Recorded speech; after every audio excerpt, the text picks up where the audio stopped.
So welcome to Center for Social Dialogue and our 144th session. అందరూ పాత వాళ్ళే కాబట్టి ఇవాళ మనం సెంటర్ ఫర్ సోషల్ డైలాగ్ గురించి ప్రత్యేకంగా ఏమి ఇంట్రడ్యూస్ చేయక్కలేదు అనుకుంటున్నాను. సింపుల్గా ఒక సెంటెన్స్తో centre for social dialogue is an open platform where you can share any kind of ideas. This is the simple introduction for today. And ఇవాళ మనము తెలుగు నిఘంటు పరిణామక్రమం అంటే the evolution of Telugu dictionary, దానికి ప్రధాన స్పీకర్గా మనము డాక్టర్ దోనెపూడి నరేష్ బాబు గారిని పిలిచాము. డాక్టర్ దోనెపూడి నరేష్ బాబు గారు ప్రస్తుతం ఉపాధ్యాయుడిగా పనిచేస్తున్నారు ప్రాథమిక విద్య కర్నూలు జిల్లాలో. అంతకుముందు వారు ప్రీ డిగ్రీ కోర్సు బిఏఓఎల్ పశ్చిమ గోదావరి జిల్లా పాలకొల్లో చేశారు. తర్వాత ఎంఏ ఎంఫిల్ పిహెచ్డి కేంద్రీయ విశ్వవిద్యాలయం నుంచి హైదరాబాద్ చేశారు. ఈటీవీలో ఒక దశాబ్ద కాలం పాత్రికేయ వృత్తిలో ఉన్నారు. తర్వాత 2002 నుంచి ఉపాధ్యాయుడిగా పదవిలో ఉన్నారు. శ్రీ కళా తాత్వికత, తిక్కన భారతంలో ఉపమ, పురాతన నామకోశం, జాతక కథలు, శ్రీ రంగరాయ చరిత్ర, శుభప్రదం, ఆలయం అర్చన వీరి ప్రచురిత గ్రంథాలు. 6 నుండి 10 తరగతుల వరకు తెలుగు ప్రథమ ద్వితీయ భాషలకు వాచకాల కరదీపికల రచయిత, సమన్వయకర్త.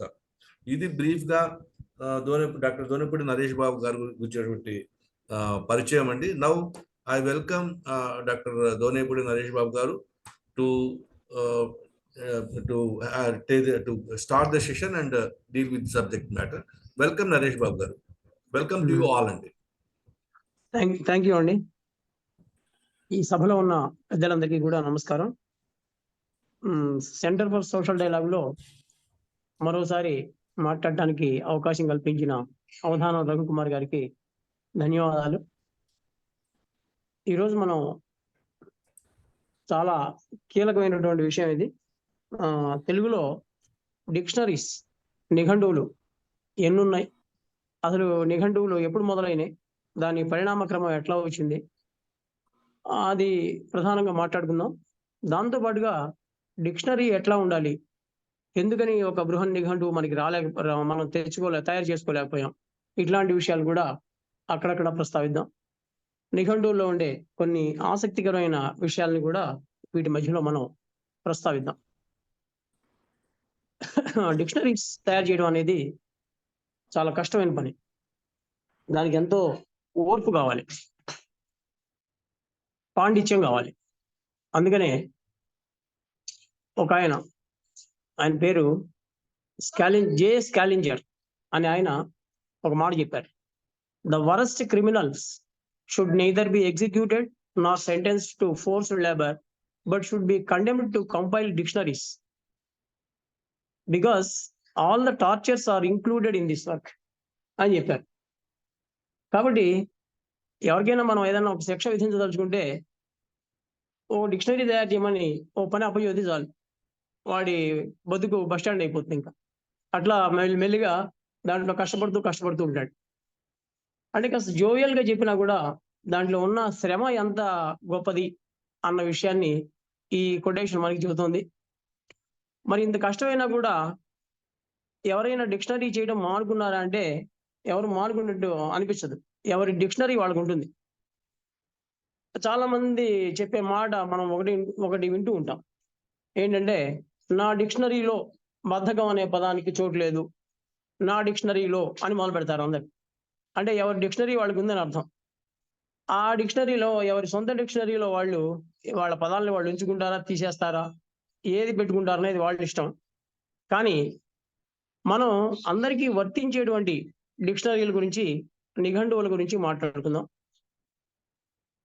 తెలుగు భాషకు సంబంధించి మా చిన్నప్పుడు మేము ఎప్పుడు ఒక వ్యాసం రాస్తుండేవాళ్ళం. తెలుగునకున్న వ్యాకరణ దీపము చిన్నది, దీని గురించి వివరించండి అని. అంటే దాంట్లో ఉన్న ఇంటెన్షన్ ఏంటంటే, తెలుగు భాష ఎక్కువగా సంస్కృత భాషా ప్రభావంతో ఉందని, సంస్కృత వ్యాకరణ గ్రంథాలనే తెచ్చుకుందని, దీనికి సొంతంగా పెద్దగా వ్యాకరణ గ్రంథాలు లేవు అని దీని అంతరార్థం. మరి అది అట్లా ఉంటే మనం ఇప్పుడు తెలుగునకున్న నిఘంటు దీపం ఎట్లాంటిది? అది కూడా చిన్నదా? పెద్దదా? అనే ఒక క్వశ్చన్ వేసుకుంటే, ఇది డిక్షనరీల విషయంలో మాత్రం తెలుగు చాలా ముందుగానే ఉంది, అభివృద్ధి సాధించిందని చెప్పవచ్చు.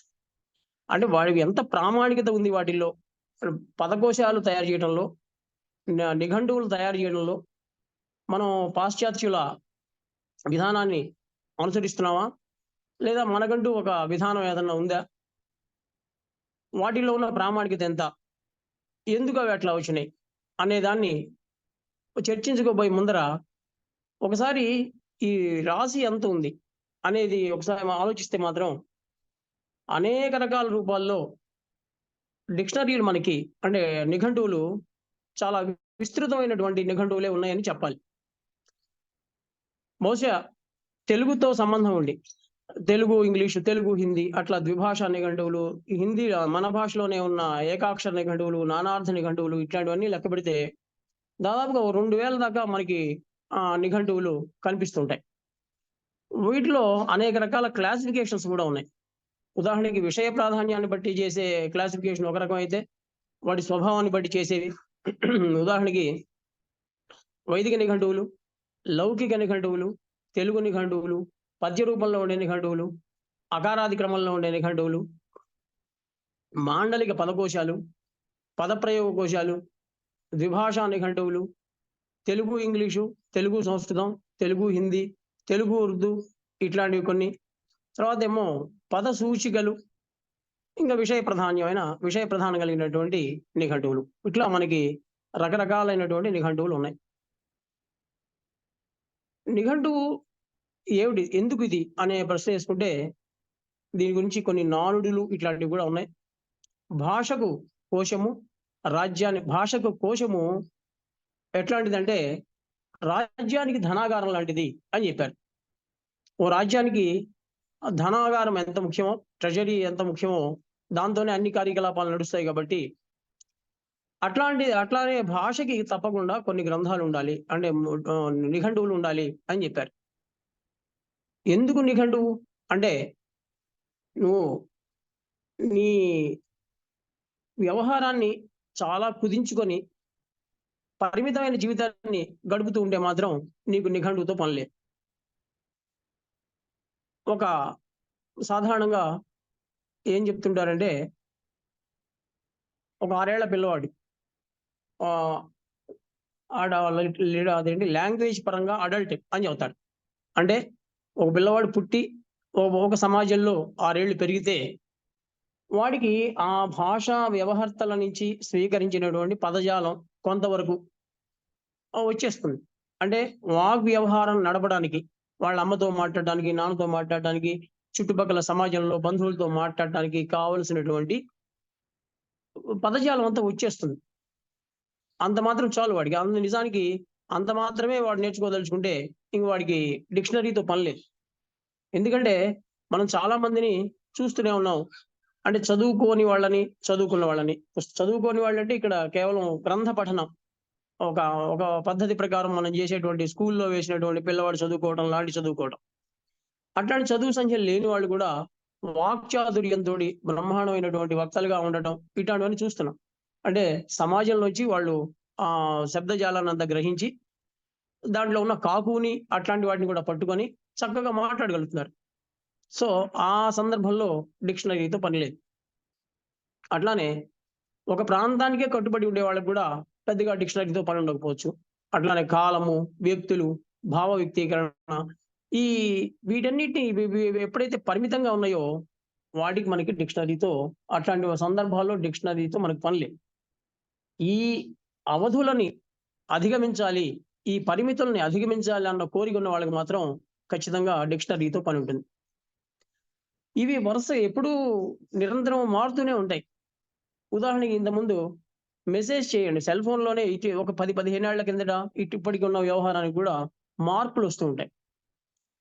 నాకు మెసేజ్ చేయండి అని చెప్పినప్పుడు ఓహో టెక్స్ట్ మెసేజ్ చేయాలి అని ఏదో మనం అంటాం.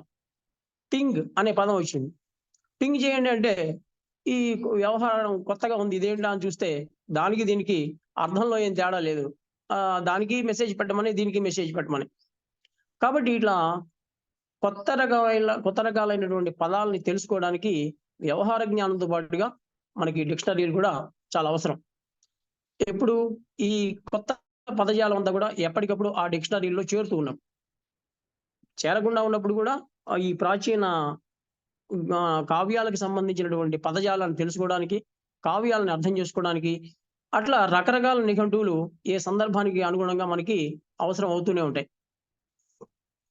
పదజాలం పెంచుకోవడం వల్ల వచ్చే ఉపయోగం ఏంటంటే మనకి భావ ప్రకటనలో స్వచ్ఛత వస్తుంది, స్పష్టత వస్తుంది.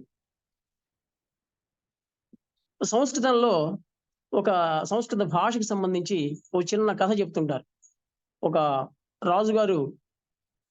రాజుగారి వాళ్ళ అబ్బాయి పెళ్లి చేసుకున్నాడు. కోడలు ఇంటికి వచ్చింది. రాజకుమారుడు ఆయన భార్య ఇద్దరు కలిసి జలగాలు ఆడుతున్నారు. వాళ్ళకి ఉన్న కోనేరులోనో ఎక్కడో స్విమ్మింగ్ పూల్లోనో జలగాలు ఆడుతుంటే ఈ రాజుగారి అబ్బాయి యువరాజు గారు భార్యని కొద్దిగా ఆట పట్టిద్దామన్న ఉద్దేశంతో నీళ్లతో కొడుతుంటే ఆ అమ్మాయి ఏం చెప్పింది, మోదకైహి తాడయ అని చెప్పింది. అంటే అక్కడ పదాలను విడదీస్తే మ ఉదకైహి తాడయ అంటే నీళ్లతో కొట్టద్దు అని అర్థం. సంస్కృతంలో మోదకము అనే పదానికి లడ్డు అన్న అర్థం కూడా ఉంది. వీడేమర్థం చేసుకున్నాడంటే, ఓహో నా భార్య నన్ను లడ్లతో కొట్టమని అడుగుతోంది అనుకొని వెంబడే సేవకుల్ని పిలిపించి లడ్లు తీసుకొచ్చి ఆ లడ్లతో ఆ అమ్మాయిని కొట్టడం మొదలుపెట్టాడు. ఆ అమ్మాయికి వీడి వ్యవహారం అర్థమైపోయింది. ఓహో వీడికి అంత భాషా జ్ఞానం లేదు అనుకొని ఆ అమ్మాయి నవ్వుకుంది. వీడికి భాషా జ్ఞానం లేదు కానీ గ్రాస్పింగ్ పవర్ బానే ఉంది. ఆ అమ్మాయి నవ్విన నవ్వు వాడికి అవమానకరంగా అనిపించి మళ్ళీ అడిగాడు, ఎందుకు నువ్వు నవ్వావని. అంటే నేను చెప్పింది సందర్భం వేరు, మీరు అర్థం చేసుకున్న విధానం వేరండి, అందుకని నవ్వు వచ్చింది, నవ్వానని చెప్పింది ఆ అమ్మాయి. సరే అని చెప్పేసరికి వాడికి చాలా అవమానకరంగా అనిపించి మళ్ళీ కాశీకి వెళ్ళి, అప్పుడు పూర్వకాలం అంతా కూడా కాశీకి వెళ్ళి చదువుకుంటునేవాళ్ళుగా, కాశీకి వెళ్ళాడు, చదువుకున్నాడు, గొప్ప పండితుడై తిరిగి వచ్చాడని చెప్పి చెప్తుంటారు. అంటే భాషా జ్ఞానం సరిగ్గా లేకపోతే సమాజంలో మనం ఎట్లాంటి అవమానాలను ఎదుర్కోవాల్సి వస్తుండడానికి ఇది ఒక చిన్న ఉదాహరణ. అట్లానే పదాలు అందరూ ఉపయోగిస్తున్నా కూడా సందర్భ శుద్ధి ఉందా లేదా? మంచి పదజాలం ఉన్నవాడు సందర్భ శుద్ధితోటి పదాలను ఉపయోగిస్తాడు. మనకి తెలుగులో మరణించడం అనే పదానికి అనేక రకాలైనటువంటి పర్యాయ పదాలు ఉన్నాయి. ఉదాహరణకి చనిపోయాడు, కన్ను మూశాడు, శవైక్యం చెందాడు, పంచభూతాల్లో కలిసిపోయాడు, ఇట్లా రకరకాలైన చాలా పదాలు ఉన్నాయి. అవి ఏ ఏ సందర్భాల్లో ఎవరెవరికి వాడాలో అది ఆ సందర్భానికి అనుగుణంగా ఆ భాషలోంచి గ్రహించుకొని మనం వాడుతూ ఉంటాం. అంతే తప్ప సందర్భ శుద్ధి లేకుండా మాట్లాడితే అవి చాలా అపహాస్యం పాలవుతూ ఉంటాయి.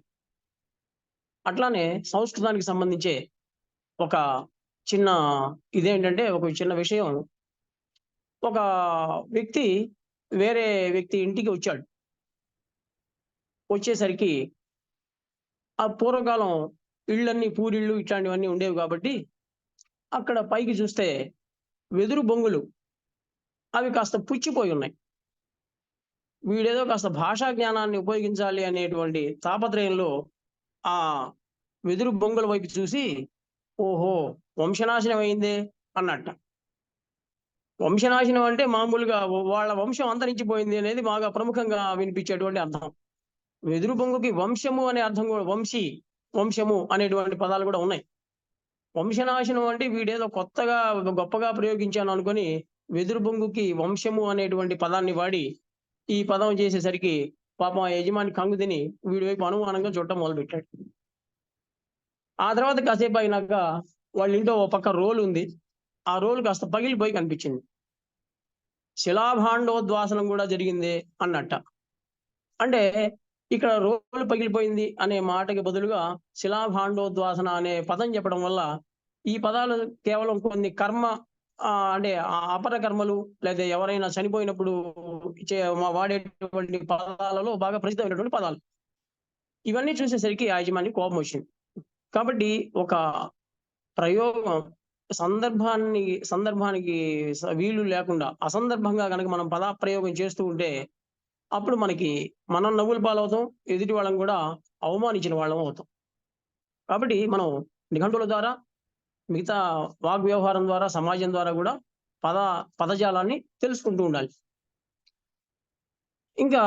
ఇంకా ఏమిటి వీటి వల్ల ప్రయోజనాలు అంటే, మన రచనకి ఒక ప్రామాణికత్వం ఏదన్నా రావాలంటే మనం ఏం చూపించాలి? ఒక ఆఖరి గ్రంథం, ఒక రిఫరెన్స్ బుక్ ఏదన్నా చూపించాలి. అప్పుడు చాలా మంది మా బాబు ఇదిగో ఈ డిక్షనరీలో ఈ మాట ఉంది అని చెప్తుంటాం.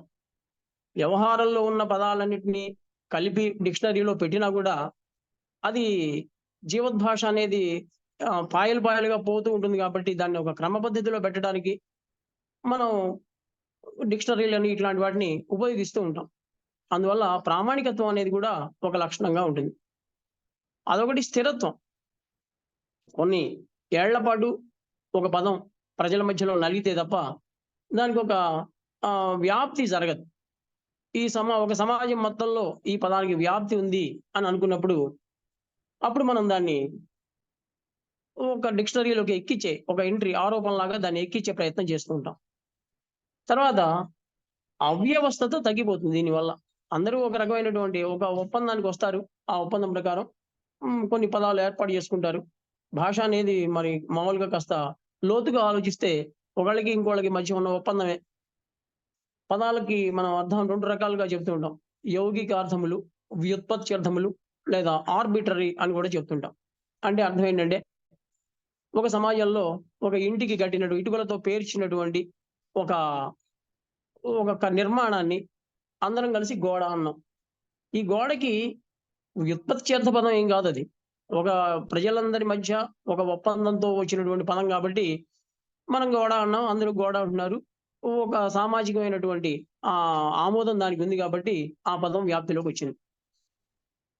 ఇంకో సమాజంలో దాన్ని గోడ అనకుండా ఇంకోటేదో తలుపు అన్నారనుకోండి. మనం తలుపు అనే అర్థంలో వాడిన పదాన్ని వాళ్ళు గోడకి పెట్టుకుంటే వాళ్ళకది తలుపులాగానే అర్థం అవుతుంది. అంటే మనుషులు ప్రకటితంగానో, అప్రకటితంగానో చేసుకున్నటువంటి ఒక ఒప్పందం వల్ల పదాలు మనుషులకు అర్థమవుతూ ఉంటాయి. ఆ రకంగా అవ్యవస్థత తగ్గి ప్రజలందరూ కూడా చక్కగా మాట్లాడుకోవడానికి అవకాశం కలుగుతుంది. ఈ నిఘంటువుల వల్ల భాషా జ్ఞానానికి సంబంధించిన వృద్ధి కూడా జరుగుతూ ఉంటుంది. కాబట్టి ఇన్ని రకాలైనటువంటి ప్రయోజనాలు మనకి నిఘంటువుల వల్ల తెలుస్తూ ఉన్నాయి. అట్లానే ఒక భాష అన్ని రంగాల్లో పరివ్యాప్తం కావాలి అన్నా కూడా నిఘంటువులు అవసరం. ఆ భాష పరిపుష్టికి చాలా అవసరంగా ఉంటుంది. తెలుగు భాషకు సంబంధించి బ్రిటిష్ వాళ్ళ పరిపాలన తర్వాత మనకి రాజాజీ గారు లాంటి వాళ్ళు ఇందాక ఎక్కడో నేను దీనికోసం ప్రిపేర్ అవుతున్నప్పుడు చదువుతున్నా.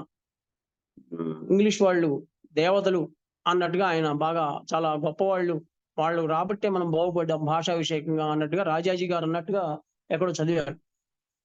దాంతో పాటుగా వాళ్ళు ప్రవేశపెట్టినటువంటి విధానాల వల్ల మన విద్యా వ్యవస్థ నష్టపోయిన మాట కూడా కొంత నిజం.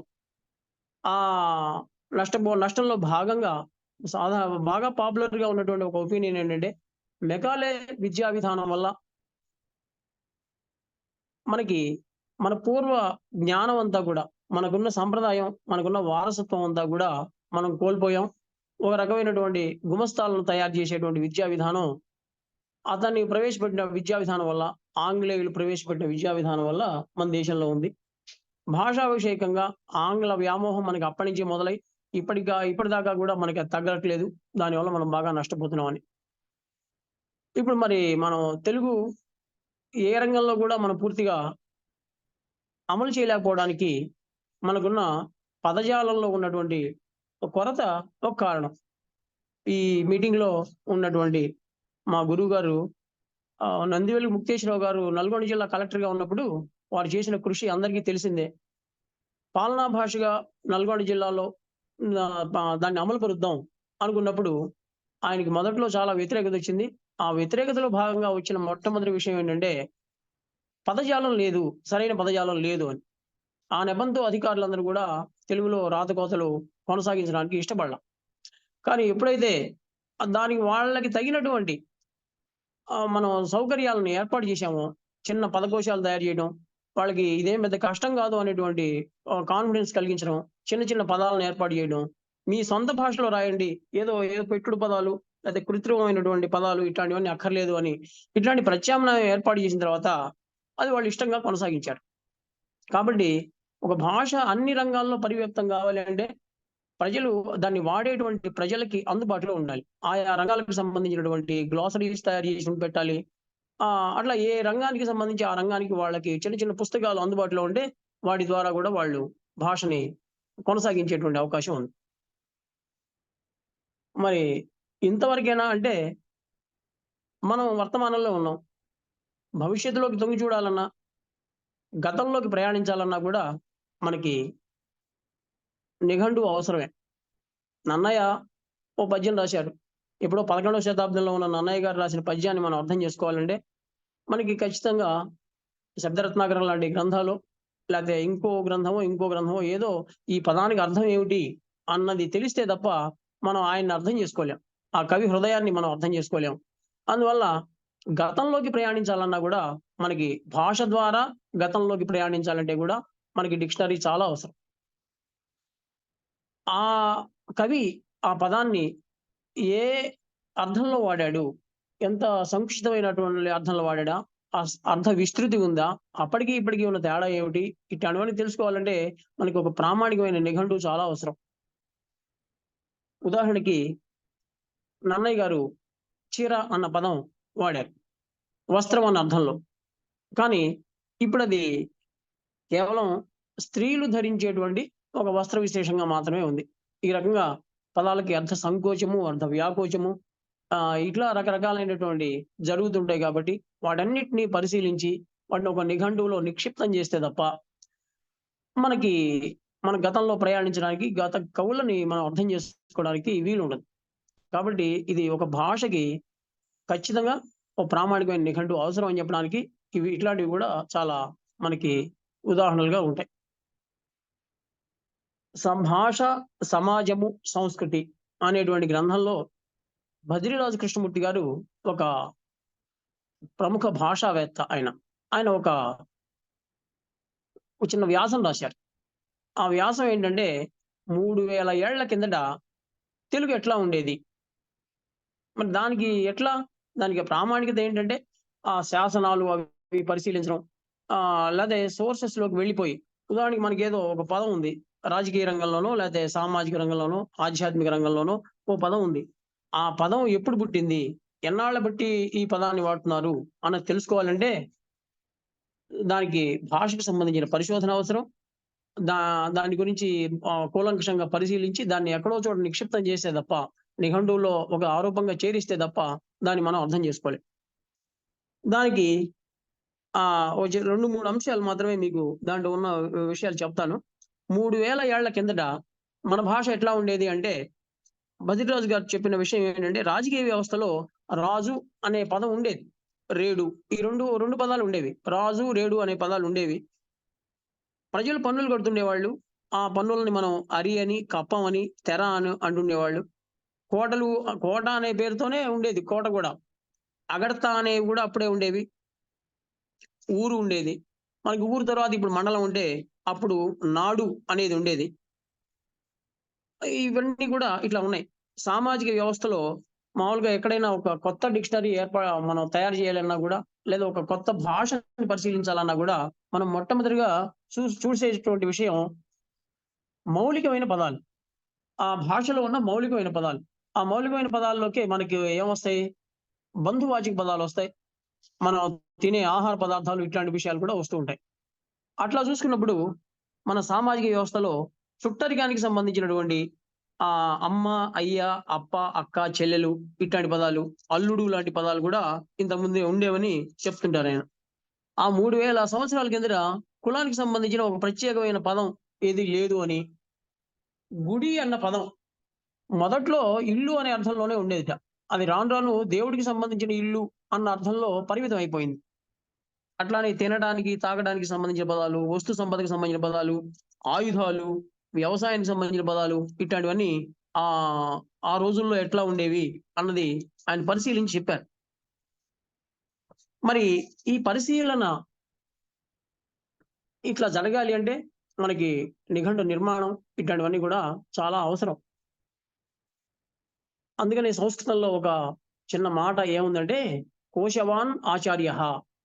అంటే ఎవరైతే కోశము అంటే డిక్షనరీ, నిఘంటువు అనే అర్థంలోనే ఆ పదాన్ని వాడుతుండేవాళ్ళు. ఎవరైతే నిఘంటువుని పరిశీలిస్తారో, నిఘంటువుని తయారు చేసినా చేయకపోయినా నిఘంటువుని రిఫర్ చేసి బాగా ఆ పదజాలాన్ని వృద్ధి చేసుకుంటారో వాళ్ళే పండితులు అన్న అర్థంలో ఈ మాట వాడటం మొదలుపెట్టారు. అట్లానే ఇంకొక పదం ఇంకొకటి ఏంటంటే కోశమన్నా చూడు, దేశమన్నా తిరుగు. 2 ఆప్షన్స్ ఇచ్చారు. నువ్వు ఇంట్లో కూర్చొని డెస్క్ వర్క్ లాగా ఇంట్లోనే కూర్చొని జ్ఞానాన్ని సంపాదించుకుంటావా? దానికి నీకొక సోర్స్ ఏంటంటే కోశం. ఒక డిక్షనరీ దగ్గర పెట్టుకో. దాంట్లో ఉండే పదాలన్నీ సమాజంలో ఉండే పదాలన్నీ ఇక్కడ వస్తుంటాయి కాబట్టి, ఆ రకంగా ఒక గ్రంథం ద్వారా, ఒక నిఘంటువు ద్వారా నీ జ్ఞానాన్ని పెంచుకో. లేదా దేశమన్నా తిరుగు. దేశంలో తిరిగితే ఆటోమేటిక్‌గా నీకు అనేక రకాలైన పదజాలంతోటి, వ్యక్తులతోటి, వాళ్ళ వ్యవహారాలతోటి సంపర్కం కలుగుతుంది కాబట్టి, అప్పుడు నీకు అనుభవం వస్తుంది అని చెప్పారు. అంటే ఏం చేసినా మొత్తం మీద డిక్షనరీ చాలా ముఖ్యం అన్న విషయం మనకి దీనివల్ల తెలుస్తుంది. దీన్నే మనం అనుశాసనం అంటే ఏంటి? ఒక కమాండ్ లాగా చెప్పడం. ఈ అనుశాసనం అనే పదాన్ని డిక్షనరీకి పర్యాయపదంగా, నిఘంటువుకి పర్యాయపదంగా వాడారు. అభిధానము అనే పేరుంది. నిఘంటువు అనే పేరు కూడా ఉంది. సరే ఎక్కువగా మనం నిఘంటువు అనే పదం వాడుతున్నాం కాబట్టి, ఈ నిఘంటువులో నీ అంటే నితరాం అని, బాగా అని, ఘంపయతి అంటే మాట్లాడటం అని, మొత్తం మీద లెస్సగా మాట్లాడటం, బాగా మాట్లాడటం అనే అర్థంలో ఈ నిఘంటువు అనే పదాన్ని తీసుకొచ్చారు. అట్లానే దీనికున్న ఇంకో అర్థం స్పష్టంగా చెప్పేది, సూటిగా చెప్పేది అన్న అర్థాలు కూడా దీనికున్నాయి. ఇవి నిఘంటువుల వల్ల వచ్చే ప్రయోజనాలు. ఇంకా మరి నిఘంటువుల పుట్టుపూర్వోత్తరాల గురించి చూస్తే మనకి, మనకి చాలా రోజుల దాకా ఉన్నటువంటి ఒక నమ్మకం జనని సంస్కృతంబు సకల భాషలకి అని.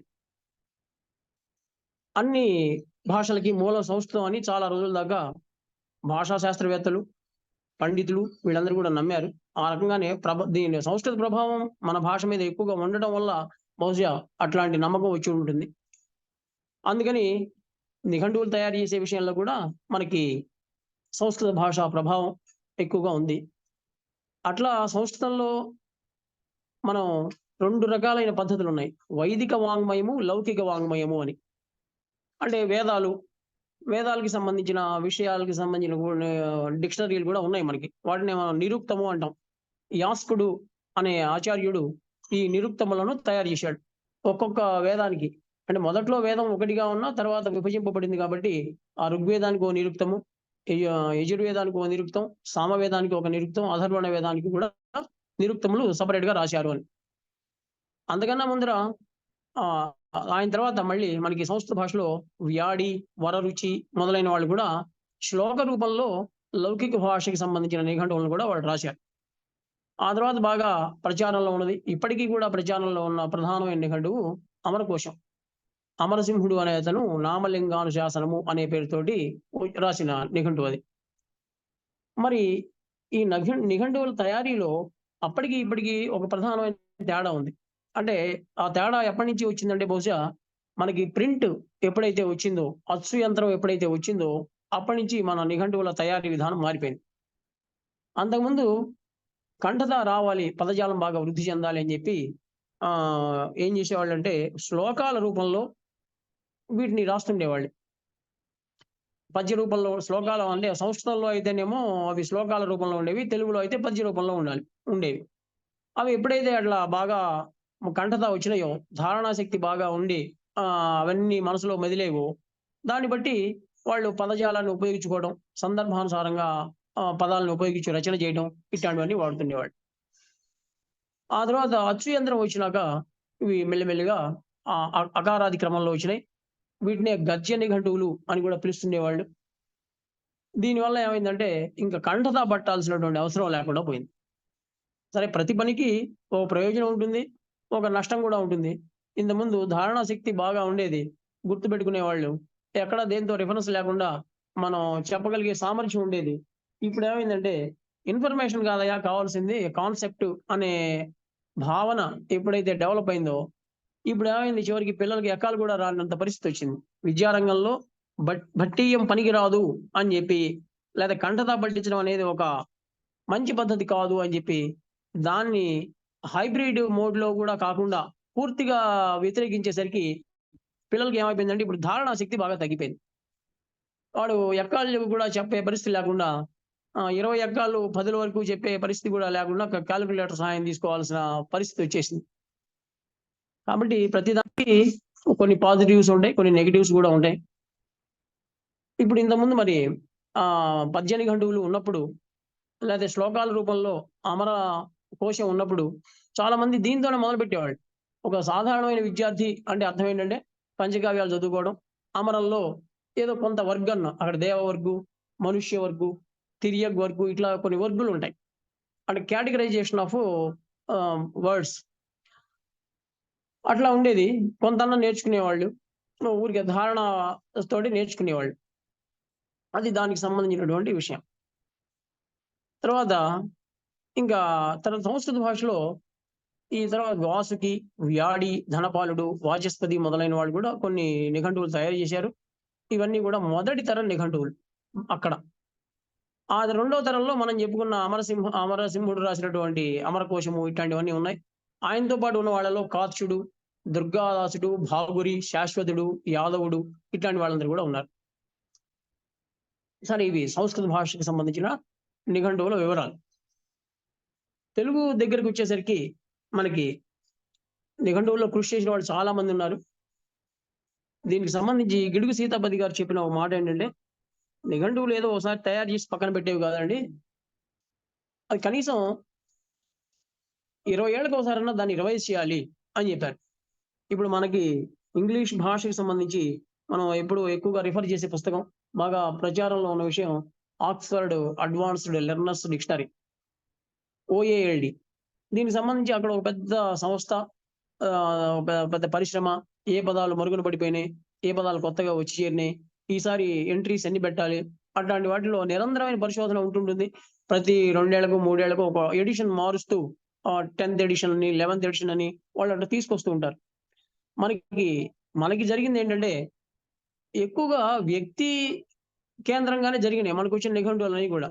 మనం వ్యక్తి పేరుతోనే పిలుస్తాం. ఉదాహరణకి మనకి ఇప్పటిదాకా కూడా ఉన్నది శబ్దరత్నాకరమే. ఇప్పుడు తెలుగు భాషకు సంబంధించి ఒక ప్రామాణికమైన నిఘంటువు పేరు చెప్పండి అంటే సాధారణంగా ఎవరి నోట్లోంచి అయినా వచ్చే పదం శబ్దరత్నాకరం. సరే ఆంధ్ర వాచస్పత్యం, సూర్యరాయాంధ్ర నిఘంటువు ఇట్లాంటివన్నీ చాలా ఉన్నాయి గానీ వాటికున్న పరిమితులు వాటికున్నాయి. అన్ని పదాలని పెట్టాలి అనేటువంటి ఉద్దేశంతోటి, అన్ని ప్రయోగాలు చూపించాలి అనే ఉద్దేశంతోటి ఒక 10, 15 సంపుటాలు తయారు చేయడం వల్ల ఏమైందంటే వాటిని తీసుకురావడం, మోసుకుపోవడం లేతే కనీసం ఇంట్లో ఉన్నప్పుడైనా సరే తీయడం ఇవన్నీ చాలా కష్టంగా అయిపోయింది. అందువల్ల గూడా వాటికున్న యూసేజీ లో కొంత లిమిటేషన్ వచ్చేసింది. కానీ ఎప్పుడైనా సరే ఒక అనుమానం వచ్చినప్పుడు చూసుకోవడానికి పనికొచ్చే డిక్షనరీలుగానే ఉన్నాయవి. ఎక్కువ మందికి ప్రామాణికంగా ఇప్పటికి ఉన్న గ్రంథం మాత్రం శబ్దరత్నాకరం. కాబట్టి ఇది ఇట్లా తెలుగులో కొన్ని రకాలైనటువంటి నిఘంటువులు వస్తూ ఉన్నాయి. అది 20 ఏళ్ళకోసారో, 10 ఏళ్ళకోసారో వాటికి రివిజన్ మాత్రం జరగట్ల. ఎందుకంటే ఒకసారి ఒక డిక్షనరీ రాస్తే అది అంతటితోనే ఆగిపోయి దానికి డెవలప్‌మెంట్ జరిగే పరిస్థితి మాత్రం కనిపించలా. ఒక డిక్షనరీ రాయాలి అంటే ఇప్పుడు ఉదాహరణకి శబ్దరత్నాకరం ఉంది. దాన్ని మొదట్లో బహుజనపల్లి సీతారామ శాస్త్రి గారు రాశారు. ఆ తర్వాత ఒక 5 ఏళ్లకి నిడుదవోలు వెంకటరావు గారు దాన్ని పరిష్కరించి ఒక 5000 పదాలు దాంట్లో చేర్చి దాన్ని రివైజ్ చేశారు. అందుమాత్రాన ఆయన పరిష్కర్త అని లేతే ఆయన పేరుని ఆయన వేసుకోవాలని అట్లా ఏం అనుకోల. ఊరికే కొన్ని పదాలు అట్లా యాడ్ చేశారు అంతే. అంటే కావ్యాలని దాని స్వభావం ఏంటి? కావ్య భాషకి సంబంధించినటువంటి నిఘంటువు అది. అక్కడక్కడ కొన్ని వ్యావహారికంగా ఉన్న పదాలున్నా గూడా వాటి మీద పెద్ద ఫోకస్ లేదు. ఎక్కువగా కావ్యాలు, కావ్య ప్రయోగాలు, ఓ పదం తీసుకోవడం, ఆ పదాన్ని ఎవరు ఉపయోగించారు, ఏ సందర్భంలో ఉపయోగించాడు, ఏ కవి ఉపయోగించాడు, ఏ శతాబ్దంలో ఉపయోగించాడు అన్నది చెప్పడం దాని లక్షణం. మరి కొత్త నిఘంటువు ఎవరైనా తయారు చేయాలంటే ఈ పాత నిఘంటువుల్ని పరిశీలించాలి. అర్థ వివరణ విషయంలో కాస్త నిర్ణయించేటువంటి పాండిత్యం ఉండాలి. అర్థ విషయమే కాదు, అర్థ ఛాయలుంటాయి. అంటే ఒక పదం ఒకే అర్థంలో వాడుతున్నామా? సందర్భాన్ని బట్టి దాని అర్థం మారుతోందా? ఇట్లాంటివి కూడా పరిశీలించే పాండిత్యం ఉండాలి. మనకి సంస్కృతంలో ఒక మాట చెబుతుంటారు. ఒక పదం రాముడు అనే పదం ఉంది. రాముడు, సీతారాములు అన్నప్పుడు రాముడిని మనం ఎవరిని ఉద్దేశిస్తున్నాం అంటే శ్రీరాముడిని ఉద్దేశిస్తున్నాం. అంటే దశరథుడి కొడుకైనటువంటి రాముడిని ఉద్దేశిస్తున్నాం. అదే ఇంకోటి పరశురాముడు అన్నప్పుడు మాత్రం అక్కడ రాముడు వేరు. అట్లా ఈ ఒకే పదం భిన్న భిన్న సందర్భాల్లో వేరే పదంతో కలిసినప్పుడు వాటికి ఉండేటువంటి అర్థం వేరు కాబట్టి అట్లాంటి అర్థ ఛాయలు ఎక్కడెక్కడ ఉన్నాయి, ఏ సందర్భంలో ఏ అర్థంలో ఇది ఉపయోగించబడింది అన్న విషయాన్ని కూడా గమనించగలిగే నేర్పు ఉండాలి. కొత్త పదాలు ఇప్పుడు సమాజంలో ఏమున్నాయి, అవి వాటిలో డిక్షనరీలోకి ఎక్కేంత, నిఘంటువులోకి ఎక్కేంత ప్రామాణికత, వ్యాప్తి వాటికి వచ్చిందా లేదా, ఇవన్నీ కూడా పరిశీలించాలి. కాబట్టి ఆ రకమైనటువంటి లక్షణాలు ఉంటే తప్ప కొత్త నిఘంటు నిర్మాణం మనం చేయలేం. సరే, ఇంక తెలుగులోకి వచ్చేసరికి మొదట్లోనే అంటే మనకి అమరకోశం ప్రభావం బాగా ఉంది అని అనుకున్నాం కాబట్టి దానిలాగానే మనం నిఘంటువులు తయారు చేయాలి అనే ఉద్దేశంతో ఇదంతా ప్రింట్ రాకముందు సంగతి. ఏం చేశారు, ఇదండి పద్య నిఘంటువులు బాగా వచ్చినాయి. వాటిలో 1684లో వెంకటేశ ఆంధ్రం అనే నిఘంటువు ఒకటి. దాంట్లో ఒక అంటే శతకం లాగా ఉంటుంది అది. దానికి మకుటం ఏంటంటే పంకజాప్త నీకాశ వెంకటేశ అనే మకుటంతో వచ్చింది అది. అంటే శతక లక్షణాలు, నిఘంటు లక్షణాలు కలిపి పద్య రూపంలో కూడా నిఘంటువులు మనకు వచ్చినట్టుగా తెలుస్తోంది. అందుకనే ఎవరికైనా సరే ఒక పిల్లవాడికి వాడు మంచివాడా అంటే ప్రతిభావంతుడా కాదా అనే విషయం గురించి చెప్పడానికి అమరము నెమరుకు రావాలి అని చెప్తుంటారు. అంటే అమర కోశం మన జాతి మీద వేసిన ప్రభావం అంత గొప్పగా ఉంది.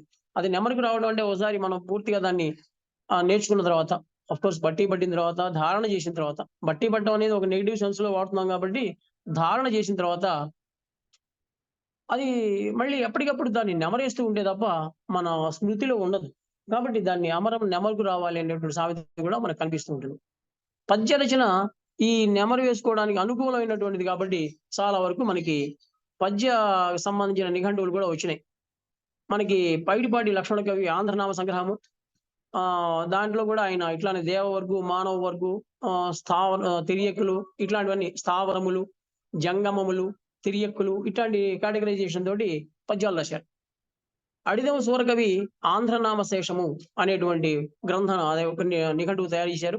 కస్తూరి రంగ కవి సాంబ నిఘంటువు అనేది కూడా తయారు చేశారు. ఈ మూడింటిని కలిపి మనం నిఘంటు త్రయం అంటాం. పూర్వకాలం అంటే దాదాపు ఒక 50 ఏళ్ల కిందట ఏ ప్రాథమిక స్థాయి పిల్లలకైనా సరే పద్యాల రూపంలో ఈ పద్యాలు నేర్పిస్తుండేవాళ్ళు. ఈ ఆంధ్రనామ సంగ్రహం నా దగ్గర ఉంది. అంటే ఇప్పుడు మామూలుగా డిక్షనరీస్ మన గురించి మాట్లాడుకోవడం కానీ అవి ఎట్లా ఉంటాయో తెలియదు కాబట్టి మచ్చుకి ర్యాండమ్ గా ఒక చిన్న పద్యం చదువుతా మీకు. ఇరుకెలకుల నిరువంకల నిరుదెస నిరుచక్కియందు ఇరుపక్కియలన్ ఇరుగ్రేవల నిరుగడనన పొరిపేళ్లగు ఉభయ పార్శ్వములననుటకు అజ.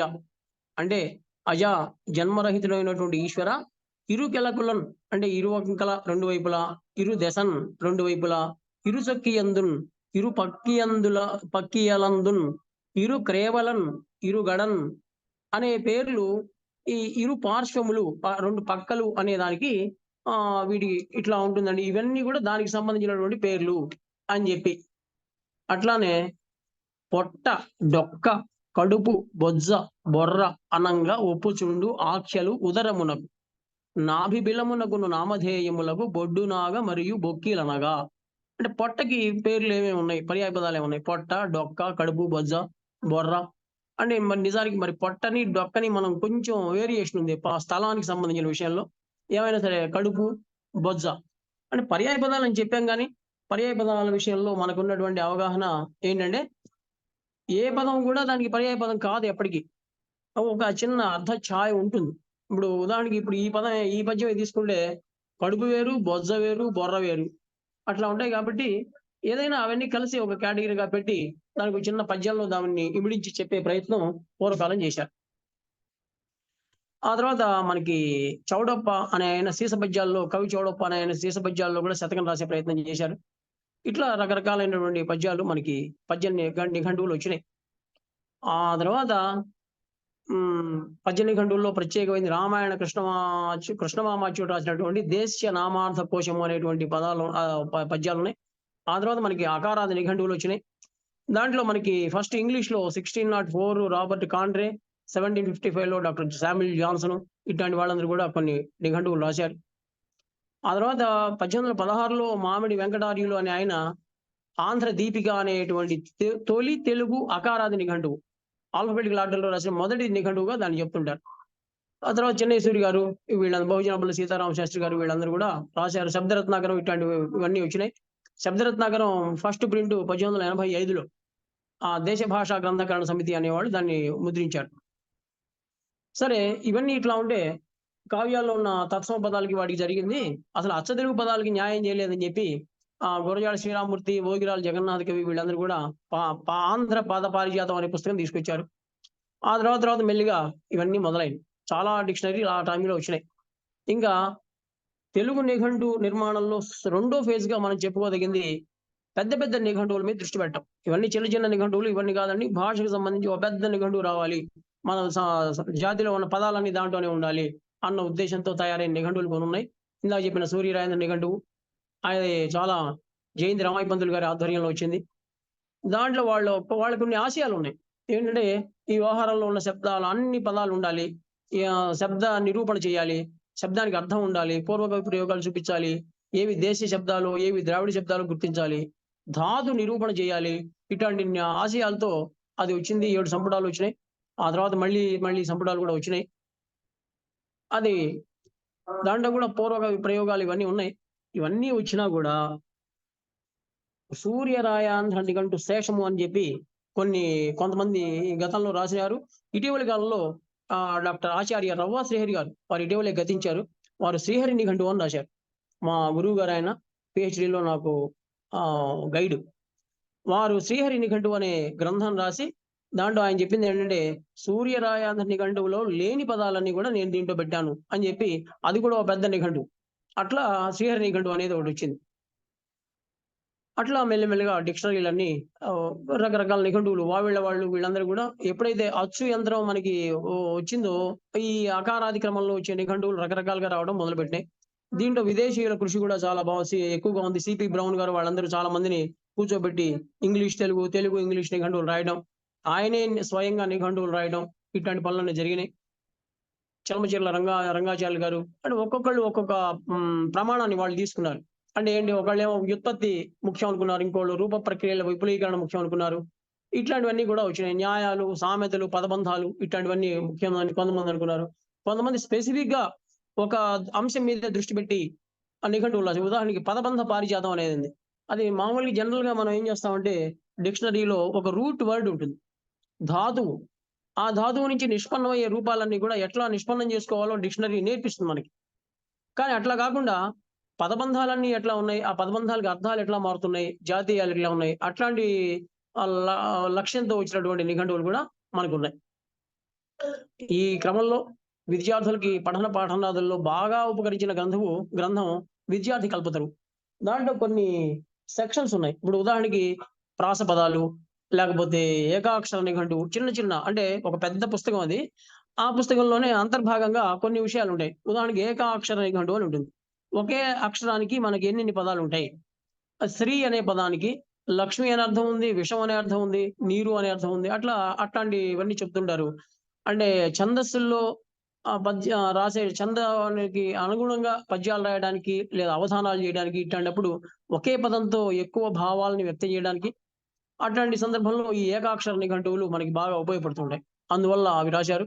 తర్వాత మనకి అనాదిగా వస్తున్నటువంటి శాసన భాష దగ్గర నుంచి పరిశీలించినప్పుడు కూడా ఎక్కడ అరసున్నా ఉండాలి, ఎక్కడ నిలుసున్నా ఉండాలి అనే విషయంలో మనకి సరైనటువంటి నిర్ణయం లేదు. అందువల్ల దాంట్లో విద్యార్థి కల్పతరువులో అర సున్నాతో ఏ పదాలు ఉంటాయి, నిండు సున్నాతో ఏ పదాలు ఉంటాయి అనే విషయంలో కూడా కొంత చర్చ ఉంది. ఆ తర్వాత సంఖ్యా పదాలు అంటే ఉదాహరణకి పంచభూతాలు అంటే ఏమిటి అట్లాంటి వివరణ కొంత దాంట్లో ఉంది. ఇవంతా కూడా ఆ విద్యార్థి కల్పతరు చాలా రోజుల పాటు ఒక రెఫరెన్స్ బుక్‌గా పిల్లలకు ఉంటుండేది. ఇంకా అది కూడా అయిపోయిన తర్వాత థర్డ్ స్టేజ్‌లో మనకొచ్చినవి మాండలిక పదకోశాలు. ఆహ్, ఇట్లాంటివన్నీ కూడా. మాండలిక పదాలని మనం చాలా వరకు నెగ్లెక్ట్ చేశామని చెప్పొచ్చు. ఆ ఒక దశలో. అయి కావ్య భాషా పదాలు మాత్రమే తీసుకొని నిఘంటు అవి మాండలిక పదాలు విస్మరించిన దశలో ఈ మనకి 'హంస వింశతి' అనే గ్రంథం 16 శతాబ్దం బహుశా ఆ ప్రాంతంలో. అక్కడ మాండలిక పదాలు ఎక్కువగా ప్రయోగించాడాయన. రాసింది పద్యం అయినా సరే మాండలిక పదాల ప్రయోగం ఎక్కువగా ఉంది. అట్లాంటప్పుడు దాన్ని దృష్టిలో పెట్టుకొని మాండలిక పదాలను కూడా మెల్లిగా చేర్చడం మొదలుపెట్టారు. 1818లో విలియం బ్రౌన్ అనే ఆయన ఈ మాండలిక పదాలకి బాగా జోడించి ఒక డిక్షనరీ రాశారు. అట్లానే మెకంజీ కైఫియతుల్లో కూడా బోలెడన్ని మాండలిక పదాలున్నాయి.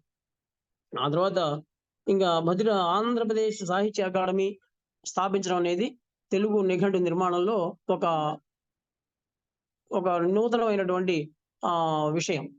దాంట్లో అకాడమీ ఎప్పుడైతే స్టార్ట్ అయిందో బద్రిరాజు కృష్ణమూర్తి గారు మాండలిక వృత్తి పదకోశాలు, మాండలిక పద కోశాలు ఇట్లాంటివన్నీ కూడా తయారు చేశారు. ఇవన్నీ వ్యవసాయ పదాలు, చేనేత పదాలు, వాస్తు పదజాలము ఇట్లాంటివన్నీ కూడా వచ్చినాయి మనకి. దానివల్ల ఏమవుతుందంటే వీటన్నిటిని దృష్టిలో పెట్టుకొని వాళ్ళు బాగా సర్వే చేసి, ఫీల్డ్ వర్క్ చేసి పెద్ద పెద్ద వాళ్ళు చేసింది. ఆషామాషి వాళ్ళు కాదు. కేతు విశ్వనాథ్ రెడ్డి గారు, పోరంగి దక్షిణామూర్తి గారు వీళ్ళందరూ వాళ్ళు పాపం అన్ని ప్రాంతాలకి వెళ్లి వాళ్ళందరిని ఇంటర్వ్యూ చేసి, ఆ ఇంటర్వ్యూలు ఎట్లా చేయాలి అనే దాని మీద కూడా ఒక పాలిసీ ఏర్పాటు చేసుకొని, వాళ్ళందరూ తిరిగి కొంతమంది స్టూడెంట్స్‌ని పెట్టించుకొని ఫీల్డ్ వర్క్ అంతా చేసి సమాజంలో మరుగున పడిపోతున్న వ్యవహారంలో ఉన్న పదాలన్నీ సేకరించి ఈ మాండలిక వృత్తి పదకోశాలు తయారు చేశారు. ఆ కమ్మర, కుమ్మర, కంసాలి, మత్స్యకార వీటన్నిటికి కూడా డిక్షనరీస్ వచ్చినాయి మనకి. దీంతో పాటు మనకి జరిగినటువంటి మరొక కృషి కంకార్డెన్స్ వర్క్. అంటే ఒక కవిలో ఉన్నటువంటి ప్రత్యేకమైనటువంటి పదాలన్నిటిని కలిపి ఒక పుస్తకంగా వేయడం. నాచిన సోమన పద ప్రయోగ కోశం, తిక్కన పద ప్రయోగ కోశం ఇట్లాంటివన్నీ కూడా తయారు చేశారు. ఇవన్నీ కలిపితే ఒక బృహన్నిఘంటువుకి ఇవన్నీ నేపథ్యాలు లాంటివి. ఈ 4గో దశలోనే మనకి ప్రయోగ కోశాలు ఇట్లాంటివన్నీ కూడా వచ్చినాయి. నిజానికి మరి ఈ సందర్భంలో 4గో దశలో మనం ఈ పని జరిగిందని చెప్పుకున్నా కూడా వేదాలకేమో బ్లూమ్‌ఫీల్డ్, ఉపనిషత్తులకి, భగవద్గీతకి కూడా కంకార్డెన్స్ వర్క్ చేసినటువంటి సందర్భాలున్నాయి. ఐతరేయ బ్రాహ్మణాలకి, సంహితలకి కూడా సెపరేట్‌గా కోశాలు తయారు చేసిన సందర్భాలు కూడా ఉన్నాయి గతంలోనే. సిపి బ్రౌను ఇట్లాంటి వాళ్ళందరూ కూడా ఆముక్తమాల్యద, దశావతార చరిత్ర, తారా శశాంక విజయం మొదలైన పుస్తకాలన్నిటికి కూడా ప్రత్యేకంగా నిఘంటువులు తయారు చేయించి పెట్టారు. అకాడమీ స్థాపనతో మళ్ళీ ఈ పని ఇంకాస్త ఊపందుకుంది. అబ్బూరి రామకృష్ణారావు గారు వీళ్ళందరూ కూడా కొన్ని పనులు చేశారు. చేసినా ఇంకా చేయాల్సింది చాలా మిగిలిపోయి ఉంది. ఉదాహరణకి పోతనకి సంబంధించిన పద ప్రయోగ కోశం మనకి ఇంతవరకు రాలా. తిక్కనికి వచ్చింది గానీ పోతనకి రాలేదు. అండ్ నన్నయ్య గారికి వచ్చింది. ఇట్లా కొన్ని జరగాల్సినటువంటి పనులు కూడా ఉన్నాయి. ఇంకా ఈ నిఘంటువుల్లో వాటికున్న స్వభావాన్ని బట్టి మనం ద్విభాషా నిఘంటువులని సంస్కృతం విలియం ఉదాహరణకి తెలుగు సంస్కృతం, సంస్కృతం తెలుగు లేదా సంస్కృతం ఇంగ్లీషు అట్లాంటి ద్విభాషా నిఘంటువులు కూడా మనకి చాలా వచ్చినాయి. ఆప్టే డిక్షనరీ ఇట్లాంటివన్నీ కూడా చాలా ఉన్నాయి. ఇవన్నీ కూడా దీనికున్న ఒక ప్రత్యేకత అంటే ఇవన్నీ తెలుగు లిపిలో రావటం వాటికి ఉన్నటువంటి ప్రత్యేకత. ఆ తర్వాత అకారాది నిఘంటువులు మనకి కలకత్తా నుంచి కూడా ఇట్లా కూడా వచ్చినాయి. మనకి హిందీ భాష ప్రభావం ఎప్పుడైతే ఉందో అంటే మొదటి నుంచి ఎక్కువగా కాన్సంట్రేషన్ మనకి గ్లోబల్ లాంగ్వేజ్ మీదే ఉంది తప్ప ఇండియన్ లాంగ్వేజ్ మీద కూడా లేదు. ఉదాహరణకి తెలుగు టు ఇంగ్లీషు లేదా ఇంగ్లీష్ టు తెలుగు డిక్షనరీలో వచ్చినంత విస్తృతంగా మనకి తెలుగు టు హిందీ, హిందీ టు తెలుగు డిక్షనరీలు రావడం తక్కువ. కానీ దక్షిణ భారత హిందీ ప్రచార సభ వాళ్ళు ఎప్పుడైతే ఒక సంస్థ ఏర్పాటు చేసి హిందీ ప్రచారానికి వాళ్ళు నడుం కట్టుకున్నారో అప్పటి నుంచి ఈ ఆయాచేతుల హనుమత్ శాస్త్రి గారు వీళ్ళందరూ కూడా కొన్ని డిక్షనరీస్ తెలుగులో కూడా వచ్చినాయి. అట్లానే తెలంగాణ ప్రాంతంలో తెలుగు ఉర్దూ నిఘంటువులు కూడా బాగా వచ్చినాయి. అట్లానే చుట్టుపక్కల ఉన్న భాషలు ఉదాహరణకి తమిళం, తెలుగు శ్రీకోశం అని ఒకటి వచ్చింది. అది తొలి తెలుగు తమిళ డిక్షనరీ అని చెప్పి చల్లా రాధాకృష్ణ శర్మ గారు చెప్పారు. అట్లానే మరాఠీతో మనకి అనుబంధంతో కొన్ని డిక్షనరీలు వచ్చినాయి. కన్నడతో కూడా వచ్చినాయి. ఇంకా మొదట్లో మనకి ఉన్న విదేశీ సంబంధాల ఆధారంగా తెలుగు రష్యన్ నిఘంటువు, రష్యన్ తెలుగు నిఘంటువులు కూడా మనకు వచ్చినాయి. ఇంకా 3 భాషలు, 4 భాషలు వచ్చే డిక్షనరీలు కూడా ఉన్నాయి. త్రిభాషా నిఘంటువులు, బహుభాషా నిఘంటువులు ఇట్లాంటివి కూడా ఉన్నాయి. పదసూచికలు కూడా వచ్చినాయి. ఇంకా ఇప్పటికీ మనం నిజానికి లండన్‌లో ఉన్న ఇండియా ఆఫీస్ లైబ్రరీ గాని, బ్రిటిష్ మ్యూజియం లైబ్రరీ గాని, సరస్వతి తంజావూరులో ఉన్న సరస్వతి గ్రంథాలయం ఇవన్నీ చూస్తే అక్కడ మరుగున పడిపోయిన పదాలుంటాయి. వాటికి సెపరేట్‌గా కొన్ని తయారు చేసుకొని, ఇప్పుడు వ్యవహారంలో ఉన్న పదాలు కూడా మళ్ళీ కొంత తయారు చేసుకోవాల్సిన అవసరం అయితే ఉంది. అట్లానే ప్రత్యేకమైన విషయాల మీద ఉదాహరణకి వైద్య శాస్త్రం ఉంది. ఇప్పుడు మన సెంట్రల్ గవర్నమెంట్ పాలిసీ 2020 ఎన్‌ఈపీ ప్రకారం హైయర్ స్టడీస్ గూడా ఎవరి మాతృభాషల్లో వాళ్ళు నేర్చుకుంటే మంచిది అనే ఉద్దేశంతో కోర్స్ ట్రాన్స్‌లేషన్స్ ఈ పనులన్నీ కూడా నడుస్తున్నాయి. అట్లాంటప్పుడు మరి నిజానికి వైద్య శాస్త్రానికి సంబంధించి మనకి గతంలో బోలెడంత కృషి జరిగింది. ఆయుర్వేద గ్రంథాలు శ్రీపాద సుబ్రహ్మణ్య శాస్త్రి గారు వైద్యక పరిభాష అని రాశారు. గోపాలాచార్యులు గారు ఆయుర్వేద పరిభాష అని రాశారు. వేమవరపు వెంకట రామశర్మ గారు హోమియోపతికి సంబంధించిన విషయాల మీద నిఘంటువులు తయారు చేశారు. ఇటీవల కూడా పొత్తూరి రంగారావు గారు, రంగాచార్యులు గారు, రంగనాథ్ గారు ఆయన వారి పేరు అట్లా ఉంది. ఆయన వైద్య శాస్త్రానికి సంబంధించిన ఒక బృహన్ నిఘంటువుని ఇటీవలే తయారు చేశారు. ముఖేశ్‌రావు గారితో అక్కడ తిరుపతిలో ఉన్నప్పుడు ఆ డిక్షనరీకి సంబంధించిన వివరాలు కూడా కొన్ని తెలుసుకున్నాం మేము. అట్లానే మనకి పదకోశాలు పివి నరసింహారావు గారి చొరవతోటి మనకి పరిపాలన, న్యాయ పదకోశాలు ఇట్లాంటివి కూడా చాలా వచ్చినాయి. పారిభాషిక పదావళులు వచ్చినాయి. ఈ రకంగా చూసుకుంటే పారిభాషిక పదావళి గణితానికి సెపరేటు, సాంఖ్యానికి, గృహ నిర్మాణానికి, చరిత్రకి, రాజనీతికి అట్లా ఏ రంగాలకు సంబంధించి పారిభాషిక పదకోశాలు కూడా మనకి చాలా వచ్చినాయి. గ్లాసరీస్ వచ్చినాయి. ఉదాహరణకి ఏదైనా పుస్తకం వచ్చినప్పుడు ఆ పుస్తకం చివరిలో ఇచ్చే పదసూచి రిఫరెన్స్‌కి ఈజీగా ఉంటుందది. అట్లది కూడా ఒక రకమైన డిక్షనరీగానే మనం నిఘంటువుగానే భావించాలి. అంటే డిక్షనరీ అనంగానే మనకి పదానికి అర్థం చెప్పేది అనే ఒక రూఢి అర్థం మన మైండ్‌లో ఫిక్స్ అయిపోయింది. అట్లా కాదు లిస్ట్ ఔట్ చేసి రిఫరెన్స్ ఇచ్చేది దాన్ని కూడా మనం నిఘంటువుగానే పరిగణించవచ్చు. అట్లానే ఇప్పుడు జర్నలిజం బాగా పెరిగిపోయిన ఈ రోజుల్లో జర్నలిజంలో అదొక పెద్ద కలగాపులగం అన్నీ ఉంటాయి దాంట్లో. అన్ని రంగాలకు సంబంధించినటువంటి పదాలతో పరిచయం ఉండాలి. తక్షణం దాన్ని అనువాదం చేయగలిగే నైపుణ్యం ఉండాలి. అందుకోసం బోదిరాజు రాధాకృష్ణ గారు బాగా శ్రమించి చేసినటువంటి ఒక పుస్తకం 'ఆధునిక వ్యవహార కోశం'. ఇప్పుడు దాంట్లో ఏం చేశారంటే గత 10 ఏళ్లుగా అంటే దానికి ఒక సంస్థ సహాయ సహకారాలు అందినాయి కాబట్టి వారు ఆ పని చేయగలిగారు. గత 10 ఏళ్లుగా ఉన్నటువంటి ఇంగ్లీషు వార్తాపత్రికల్లో రిపీటెడ్‌గా వచ్చేటువంటి పదాలన్నిటిని కూడా కంప్యూటర్ సహాయంతోటి తీసుకొని, ఆ పదాలకు మాత్రం తెలుగు పదాలని కూర్చిన డిక్షనరీ 'ఆధునిక వ్యవహార కోశం'. ఇప్పుడు ఉదాహరణకి దీంట్లో ఒక చిన్న ఇది ఉంది. కాల్ ఆన్, లేతే call in, call fourth, call for ఇట్లా కాల్ అనేటువంటి ఒక మెయిన్ ఎంట్రీకి దాదాపు 20 30 చిన్న అంటే సబ్ ఎంట్రీస్ ఉంటాయి. వాటికి అర్థాలు గబక్కన ఒక్కోసారి స్ఫురించకపోవచ్చు. లేదా అనువాదం చేసే త్వరలో వాటికి దురర్థాలు కూడా తీసుకొచ్చే అవకాశం ఉండొచ్చు. అందువల్ల అట్లాంటి ప్రమాదాలు జరగకుండా ఈ డిక్షనరీ బయటకొచ్చింది. కాల్ ఔట్, కాల్ బాండ్ ఇట్లాంటివి, కాల్ అపాన్ ఇట్లాంటివన్నీ కూడా వచ్చినాయి మనకి డిక్షనరీ. రిఫరెన్స్ రెడీగా రిఫర్ చేసుకోవడానికి వీలుగా. ఇట్లా అనేక రకాలైనటువంటి ప్రయోగాలు మొదలునించి మనకి చివరి దాకా కూడా వస్తున్నాయి. దీంట్లో ఇంక మనకి కొద్దిగా సేపే టైం ఉంది కాబట్టి కొంచెంలోనే ఆపేస్తానింక. మనకి వాడుక తెలుగులో అపప్రయోగాలని చెప్పి రవ్వ శ్రీహరి గారే ఒక చిన్న పుస్తకం రాశారు. అంటే మనం పరంపరగా మనం ఎన్నో పదాలు వాడుతూ ఉంటాం. ఇది ప్రామాణికం అనుకుంటాం. లేపోతే ఇదే ముఖ్యం అనుకుంటాం. దాని మూలాలు మాత్రం మనకు తెలీదు. అందరూ వాడుతున్నారు, మనం కూడా వాడేస్తున్నాం అని అనుకుంటాం. దాంట్లో మనం అనుకునే పదాలకి అక్షతాః అనేది సంస్కృత పదం. తెలుగులోకొస్తే అది ఏమవ్వాలంటే అక్షతలు అవ్వాలి. కానీ మనం అక్షింతలు అని సున్నా పెట్టి వాడుతున్నాం. దానికి ఎందుకు సున్నా పెట్టారో ఏమిటో ఈ కారణం మనం చెప్పలేకపోయినా దానికి ఉండాల్సిన పద స్వరూపం అది అన్నట్టుగా ఈ వాడుక తెలుగులో అపప్రయోగాలేమిటి అన్న విషయంలో వారు కూడా ఒక డిక్షనరీ తయారు చేశారు. అది చూస్తే అసలు ఇన్నిన్ని పదాలు మనం తప్పుగా వాడుతున్నామా అన్న ఆశ్చర్యం కూడా మనకు కలుగుతుంది. మనం వాళ్ళ ఆధ్వర్యంలో ఈ మీటింగ్ జరిగిందంటాం. ఆధ్వర్యవం అనాలి. పునరావృతం అయింది అంటాం. పునరావృత్తి అనాలి. ఇట్లా ఇంక చాలా చాలా పదాలున్నాయి. ఎందుకు సాయంత్రం అనే పదమే తప్పు. సాయంకాలం అనే అర్థంలో బాగా ప్రాచుర్యం పొందిన పదం అది. సాయంకాలం అనే పదాలు వాడుకలో ఉన్నాయి. నిజానికి సాయం అనేది అవ్యయం. దీన్ని తెలుగులో తత్సమంగా వాడుకునే అలవాటు లేదు. సాయంకాలము అనే పదాన్ని సాయంకాలం అని తత్సమంగా వాడుకోవచ్చు. సాయంత్రం అనే పదం అసలు సాయంత్రము తాకు రావస్తున్న పదం సంస్కృతంలో లేదు. ఈ పదం ఎట్లా వచ్చింది అంటే సాయంతనము అనే పదంలోంచి వచ్చిందేమో అని చెప్పి వారు ఊహించారు. సరే ఏమైనా ఇట్లా ఆ రకరకాలైనటువంటి స్వభావాలు ఉన్న డిక్షనరీలు వస్తూ ఉంటాయి. డాక్టర్ బూదరాజు రాధాకృష్ణ గారే పురాతన నామకోశం అనే ఒక నిఘంటువు తయారు చేశారు.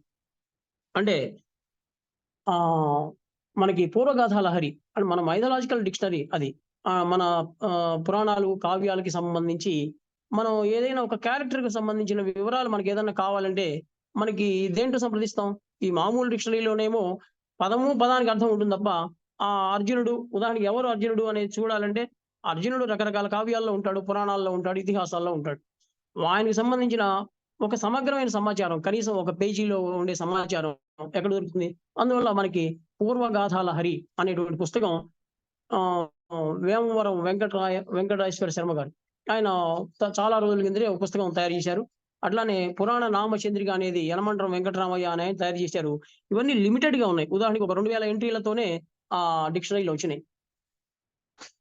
ఇంగ్లీష్‌లో పురాణిక్ ఎన్సైక్లోపీడియా అనే పేరుతోటి వేటమ్మణి అనే ఆయన ఒక బృహత్ గ్రంథాన్ని రాశారు. దానికి తెలుగు అనువాదం సంగ్రహంగా పురాతన నామకోశం. దాంట్లో 10,000 ఎంట్రీస్ పైగా ఆరోపాలు ఎక్కువగా 10,000 ఎంట్రీస్ ఉన్నాయి. మెయిన్ ఎంట్రీసే. సబ్ ఎంట్రీస్ కూడా కలుపుకుంటే దాదాపు 15,000 దాకా వెళ్తుందది. అట్లా మన పురాణ వాంగ్మయానికి సంబంధించి మైథలాజికల్ డిక్షనరీస్ కూడా వచ్చినాయి. ఇంకా తర్వాత పిల్లలకి సంబంధించిన బొమ్మల నిఘంటువులొచ్చినాయి. అన్నమయ్యకి సంబంధించిన పదాలన్నీ కూడా బాగా కొద్దిగా అర్థం చేసుకోవడం కష్టం కాబట్టి అన్నమయ్య నిఘంటువు ఒకటొచ్చింది. అట్లానే పిల్లలకి మనకొచ్చేటువంటి విద్యార్థి చంద్రిక, పాఠశాల నిఘంటువు ఇట్లాంటివి చాలా చాలా వచ్చినాయి. కాబట్టి మొత్తం మీద నే మన పరిశీలనలో తేలిందేంటంటే, తెలుగులో డిక్షనరీలు రావడంలో తక్కువదనం ఏం లేదు. కానీ వీటిలో ఉన్న క్వాలిటీ ఎంత? అసలు డిక్షనరీలు తయారు చేసే పద్ధతుల ప్రకారం ఇవి జరిగినాయా? వ్యవహర్తల మధ్య ఉన్న అన్ని పదాలని మనం అసలు ఎక్కించగలమా? అంటే ఒక డిక్షనరీలోకి ఎక్కిస్తే అయిపోద్ది. ఈరోజు ఈ పదాలన్నీ వచ్చేసినాయని చెప్పగలమా? ఇట్లాంటి చర్చ బోలెడంత ఉంది. అది మనం ఈసారి ఎప్పుడన్నా గూడా మనం మాట్లాడుకోవచ్చు. అసలు డిక్షనరీ తయారు చేయడానికి కావాల్సినటువంటి ప్రమాణాలేమిటి? అనేది ఒక పెద్ద చర్చ. అది తెలుగులో గూడా చాలా మంది బోదిరాజు రాధాకృష్ణ గారు, ఉషారాణి గారు ఇట్లాంటి వాళ్ళందరూ గూడా ఆ చర్చ చేశారు. ఏ ఏ ప్రమాణాలని దృష్టిలో పెట్టుకొని మనం డిక్షనరీ తయారు చేస్తాం. ఉదాహరణకి ఒక ఆరోపణలో మనం ఏమేమి ఇవ్వాలి అనే అంశాలు కూడా మనం చర్చించాల్సినటువంటి విషయం. ఇప్పుడు ఆక్స్‌ఫర్డ్ అడ్వాన్స్‌డ్ లెర్నర్స్ డిక్షనరీలో గాని, కేంబ్రిడ్జ్ దాంట్లో గాని మొదట్లో ఎంట్రీ మామూలుగా ఇంట్రోడక్టరీ పేజెస్‌లోనే ఓ చిన్న ఒకటిచ్చి ఒక పదం ఇచ్చి డిక్షనరీ ఎట్లా చూడాలి అనే దాని మీద వాళ్ళు 4, 5 పేజీలు రీడర్‌కి గైడ్ చేయడానికి వీలుగా ఇస్తారు. మరి తెలుగులో అట్లాంటి సంప్రదాయం మనకి చాలా తక్కువగా ఉంది. అవన్నీ మళ్ళీ చర్చించాల్సినటువంటి విషయాలు కాబట్టి మనం అర్థఛాయలన్నీ మనం ఒక పదంలో పెట్టగలుగుతున్నామా లేదా? ఇట్లాంటి విషయాల్ని కూడా మనం ఈసారి ఎప్పుడన్నా మాట్లాడుకుందాం. ఈ గంట ఉపన్యాసాన్ని నేను ఇంతటితో ముగిస్తున్నాను. నమస్కారం సార్. ధన్యవాదాలు. Thank you sir. అంటే విషయం ఎక్కువగా ఉన్న వాడితో ఈ సమస్య మీకు. ఎందుకంటే మీకు చాలా ఉంటుంది చెప్పడానికి. ఈ 1 అవర్ సరిపోదు. కానీ సీరియస్‌గా మీరు తీసుకోవచ్చు కావస్తే ఒక 2-3 లెసన్స్ తీసుకోవచ్చు. అంటే 2-3 సెషన్స్ తీసుకోవచ్చు. సెషన్‌ని మామూలుగా యాజ్ యూజువల్‌గా నేను ఇవాళ కూడా ప్రొఫెసర్ బాలమోహన్ దాస్ గారితో చర్చ ప్రారంభిస్తున్నాను. సార్ బాలమోహన్ దాస్ గారు, please initiate the discussion sir. Naresh గారికి సబ్జెక్ట్ ఉంది దీని మీద, నాకేమీ లేదు. కానీ మీరు నాకు ఇనిషియేట్ చేయమన్నారు కాబట్టి నాకు తోచినవి నేను చెప్తాను. నిఘంటువు అనేది అది ఒక రకంగా కల్పవృక్షం. ఇంకెవరో చెప్పారు కామధేను అని. అది లేకపోతే మన భాష పరిపుష్టి కాదు. ఒకవేళ కవిత్వం రాయాలంటే ఆ పదకోశం రాకపోతే కవిత్వం రాదు. ఛందస్సు వచ్చినా సరే పదం రాకపోతే రాదు అని నాకు పెద్దాయన కొండేపూడి సుబ్బారావు గారు స్వర్గస్థులైన, నేను ఆయన దగ్గరికి కవిత్వం నేర్పని వెళ్ళాను నేను. అంటే నువ్వు 6 నెలలు నా దగ్గర రోజు 3 గంటలు కూర్చుంటే నేర్పుతానన్నారు ఆయన. నాకంత టైం లేదు కాబట్టి నేను నేర్చుకోలేకపోయాను. కానీ పదకోశం లేకుండా మరి బ్రౌన్ దగ్గర నుంచి బూదరాజు గారు, రవ్వా శ్రీహరి గారు ఎంతోమంది వారు రిఫర్ చేశారు. ఇంకా చాలా సబ్జెక్ట్ ఉంది కాబట్టి ఇంకోసారి కూడా మాట్లాడుకుందాం అన్నారు. చాలా నేర్చుకున్నాం. నేను మాత్రం చాలా నేర్చుకున్నాం అనుకుంటున్నాను. ఈ వ్యాకోచం కానీ సంకోచం కానీ చీర నన్నయ్య గారు ఆ వస్త్రం అనే భాషలో వాడారు. ఈ రోజు మనం స్త్రీకి ఒక వస్త్రం చీరగానే అది మిగిలిపోయింది అన్న విషయం తెలియదు నాకు. అది నేర్చుకున్నాను, అటువంటి విషయాలు చాలా నేర్చుకున్నాను. మరి కోశవాన్ ఆచార్య చాలా బాగుంది అది. ఐ థింక్ అది మనం అందరం కూడా దీనికి బహుశా వారు లెక్చర్ రికార్డ్ చేశారు కదా, దానికి టైటిల్ పెట్టొచ్చేమో, కోశవాన్ ఆచార్య అనే టైటిల్ కూడా పెడితే బాగుంటుందేమో, ఆలోచించండి. నేను ఉపాధ్యాయుడిగా చేరిన కొత్తలో సబ్జెక్ట్ వైజ్ డిక్షనరీస్ మాకు జాన్సన్ అని ఒక ఆయన ఉండేవారు, జేఎల్ హ్యాన్సన్. ఆయన dictionary of economics and commerce అని రాశారు ఆయన. ఫస్ట్ అది వచ్చింది మా సబ్జెక్ట్లో, ఇంగ్లీష్లోనే. సో సబ్జెక్ట్ అంతా కూడా మేము 2-3 ఏళ్లలో బీకామ్ కానీ ఎంకామ్ కానీ ఎంబీఏకి చెప్పే పాఠాలన్నిటి కూడా వర్డ్స్ తీసుకొని దానికి డిస్క్రిప్షన్ రాశారు. మా విద్యార్థులకి నేను రాసిన పుస్తకం కంటే కూడా ఆ పుస్తకం కొనుక్కోమని నేను ఇన్సిస్ట్ చేసేవాడిని. దానివల్ల చాలా మంది బెనిఫిట్ అయ్యారు. మా ఓల్డ్ స్టూడెంట్స్ మీటింగ్ జరిగినప్పుడు చెప్తూ ఉంటారు, మాస్టర్ మీరు అప్పుడు ఆ రోజు మా చేత డిక్షనరీ చదివించబట్టే మాకు అర్థమైంది అన్నారు. అలాగే తెలుగు అకాడమీ వచ్చిన తర్వాత వారు చెప్పినట్లుగా సబ్జెక్ట్ పదకోశాలు చాలా వచ్చినాయి. వారు చాలా డెవలప్ చేశారు. తెలుగు అకాడమీలో మొట్టమొదటి వచ్చినప్పుడు మాత్రం చాలా బాగా చేశారు. నాకు తెలిసి ఈ మధ్యన మా మిత్రులు విశాఖపట్నంలో డాక్టర్ డివి సూర్యారావు గారని మహాభారతంలో నామకోశం తయారు చేశారు. మహాభారతంలో నామకోశం అంటే మహాభారతంలో ఆయన ఒక్కొక్కటి వ్యాసులు రాసిన ఒరిజినల్ తీసుకొని ఎన్ని క్యారెక్టర్స్ ఉన్నాయి, వారు ఎన్నిసార్లు ఇంట్లో వచ్చారని రాశారు. సుమారు మేమంతా ఆశ్చర్యపోయాం. సుమారు 4500 మంది క్యారెక్టర్స్ మహాభారతంలో ఉన్నాయి. ఆ పేర్లన్నీ కూడా వారు రాసిన చాలా సంతోషం వేసింది. మనం ఏదన్నా కవిత్వం రాయాలనుకుంటే మాత్రం ఈ పదకోశాలు కొంచెం నేర్చుకోవాలేమో. నేను 2005-08లో నాగార్జున యూనివర్సిటీ వైస్ ఛాన్సలర్గా ఉన్నప్పుడు అక్కడ 3 ఉగాదులకి కవితా సమ్మేళనం పెట్టారు. ఆ కవితా సమ్మేళనంలో మిత్రులంతా మీరు కూడా కొంచెం మాట్లాడాలన్నారు. గుంటూరులో కారం ఎక్కువ, మీ అందరికీ తెలుసు, గుంటూరు వారికి కారం ఎక్కువ. సో కారంతో ఏమైనా పదాలు ఏమున్నాయా అని చూసి 18 పదాలు నేను నోట్ చేసుకొని దాని మీద ఒక చిన్న వచన కవిత్వం అనుకోండి నాకు తోచింది రాశాను. కావస్తుంది 2 సంవత్సరాలు నేను మెట్టి నుండి పుట్టినింటికి వచ్చి. అంటే మాది పుట్టినిల్లు గుంటూరు, మెట్టినిల్లేమో వైజాగ్, కానీ మెట్టినింటి నుండి పుట్టింటికి వచ్చాను నేను. రుచి చూస్తున్నాను మా గుంటూరు వారి కారం, మమకారం, అంగీకారం, చమత్కారం, సత్కారం, సంస్కారం, లేదు ఎక్కడా వికారం, వెటకారం, తృణీకారం, తిరస్కారం, చీత్కారం, ధిక్కారం, నేను ఎప్పుడూ ఫీల్ అవ్వలేదు అహంకారం, కులపతి పదవి అధికారం అన్నది అలంకారం మాత్రమే, కల్పిస్తున్నారు పురస్కారాలకు ఆస్కారం, అందుకే మీ అందరికి ఇదే నా నమస్కారం అని ముగించాను. ఆ పద్యం నాకు గుర్తొచ్చింది, ఆ పుస్తకం దొరికింది నాకు, మీ అందరికీ చెప్పాలని చెప్పాను. ధన్యవాదాలు అందరికి. Thank you sir. ముక్తేశ్వరరావు గారు. ఒక్క నిమిషం. వినపడుతుందా అండి? వినపడుతుందా? వినపడుతుంది సార్. నరేష్ ఇవాళ చేసిన ప్రసంగం చాలా చక్కని ప్రసంగం. అంటే అతి తక్కువ వ్యవధిలో కొండని అద్దంలో చూపించినట్టు చాలా పెద్ద విషయాన్ని, ముఖ్యంగా నిఘంటువుల ఆవశ్యకతతో ఆరంభించి నిఘంటువులు పరిణామ క్రమం దాకా చాలా విషయాలు చెప్పారు. నాకు ఇవాళ నేను కూడా మంచి విషయాలు నేర్చుకున్నాను అనిపించింది. ఇంత సింహావలోకనం నేనైతే ఎప్పుడు చేయలేదు ఈ విషయంలో, నిఘంటువుల విషయంలో. నా వరకు నేను కూడా ఒక నిఘంటువుని రూపకల్పన చేశాను. ముఖ్యంగా పరిపాలనకు సంబంధించి జిల్లా స్థాయిలో వాడేటటువంటి పదాల మీద ఒక రూపకల్పన చేశాను. కానీ సరే, పరిపాలన లాగానే అది కూడా కొంచెం చప్పగా ఉంటుంది. ఇవాళ ముఖ్యంగా ప్రస్తావనకు వచ్చినటువంటి ఒక అంశం ఏంటంటే, ఈ అర్థఛాయ భావఛాయ సంబంధించినటువంటి నిఘంటువులను గురించిన ప్రస్తావన వచ్చింది. జీవత్ భాషల్లో అంటే ముఖ్యంగా ఇప్పుడు నడుస్తున్న ప్రవాహ దశలో ఉన్నటువంటి అన్ని భాషల్లో అనేక పదాలు ఉంటాయి.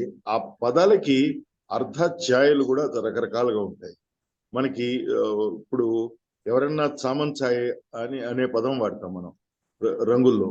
చామన ఛాయ అంటే మరీ నలుపు కాదు అనే అర్థంలో మొదలుపెట్టి కొంతవరకు యాక్సెప్టబుల్ గా ఉన్నంత రంగు అనే అర్థంలో, అలాగే దాన్ని ఇంకా కొంచెం ఎక్స్టెండ్ చేస్తే మనము ఈ చామన్ ఛాయ అన్నది ఎక్కువ మందికి ఆమోదయోగ్యమైన రంగు అనే అర్థంలో కూడా వాడతాం. ఇలా వాడుతున్నప్పుడు పదాలు నాకు ఆ మధ్య నేను ఒక రిక్షా అతనితో మాట్లాడుతున్నప్పుడు కాకినాడ వెళ్ళాను. జనరల్ గా ఆంధ్రప్రదేశ్ లో ఉన్న అనేక రాష్ట్రాల్లో ఇట్లా తిన్నగా వెళ్ళండి, నేరుగా వెళ్ళండి, ఇలా ముందుకు వెళ్ళండి, ఇలాంటి పదాలే ఉంటాయి. అలా ముందుకు కొనసాగండి, ఇలాంటి పదాలే వినపడుతుంటాయి. నేను ఎటు వెళ్ళాలి ఫలానా పేటకి అని అడిగితే ఇలా నిబ్బరంగా వెళ్ళిపోండి అన్నాడు. నిబ్బరంగా అన్న పదం అంటే తిన్నగా వెళ్ళండి అనడానికి నిబ్బరంగా ఎటువంటి పరిస్థితుల్లో ఆలోచించకుండా వెళ్ళొచ్చు అనే అర్థంలో విన్నాను. అలా అనేక పదాలు ఈ మధ్యకాలంలో వింటున్నాను. కోపం ఎందుకు నీకు అంటానికి మన ముఖ్యంగా దక్షిణాంధ్ర వాంగ్మయంలో వాడేటటువంటి పదాలు చలమేలరా అని. చలము అంటే కోపము అనే అర్థంలో, లేకపోతే అలకెందుకు అనే అర్థంలో చలమేలరా అనే పదం వాడుతుంటారు. అలాంటివి చాలా పదాలు మనం కోల్పోయాం.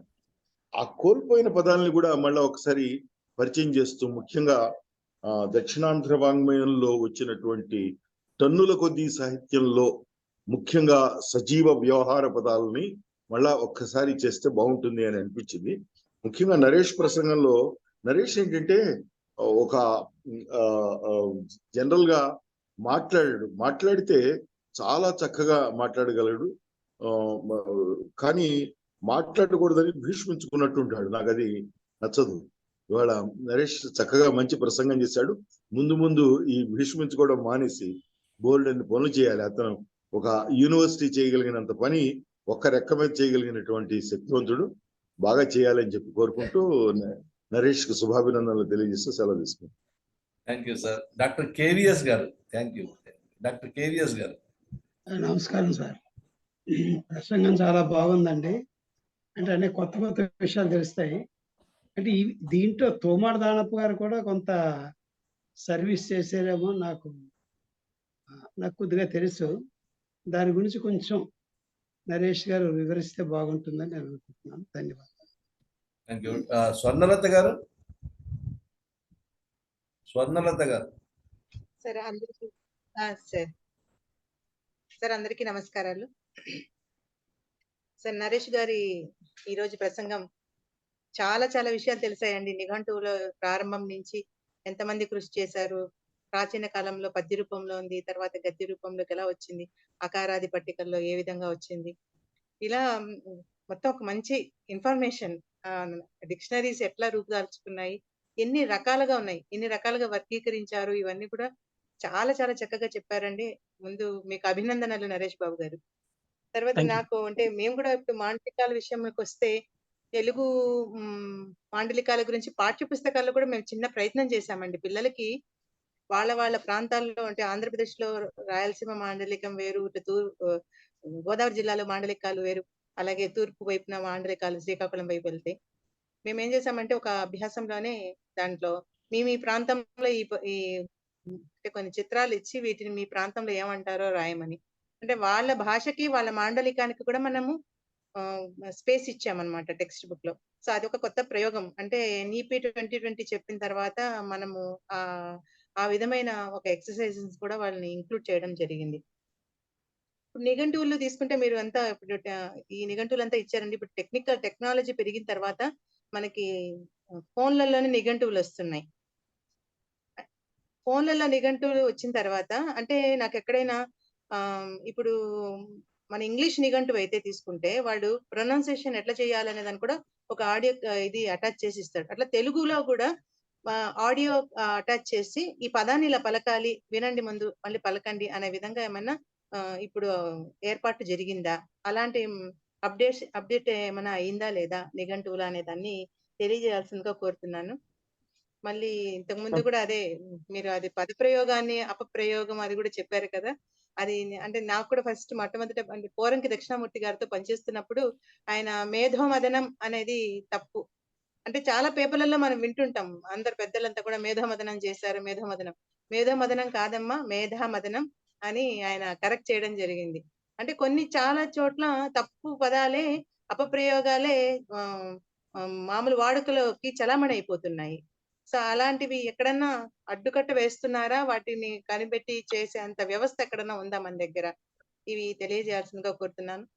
చాలా అద్భుతమైన ప్రసంగం అండి. ఇంతటి గొప్ప ప్రసంగాన్ని అందించిన అవధాన రఘుకుమార్ గారికి కూడా నమస్కారాలు తెలియజేసుకుంటున్నాను. ధన్యవాదాలు. నమస్తే. డివిఎస్ శాస్త్రి గారు.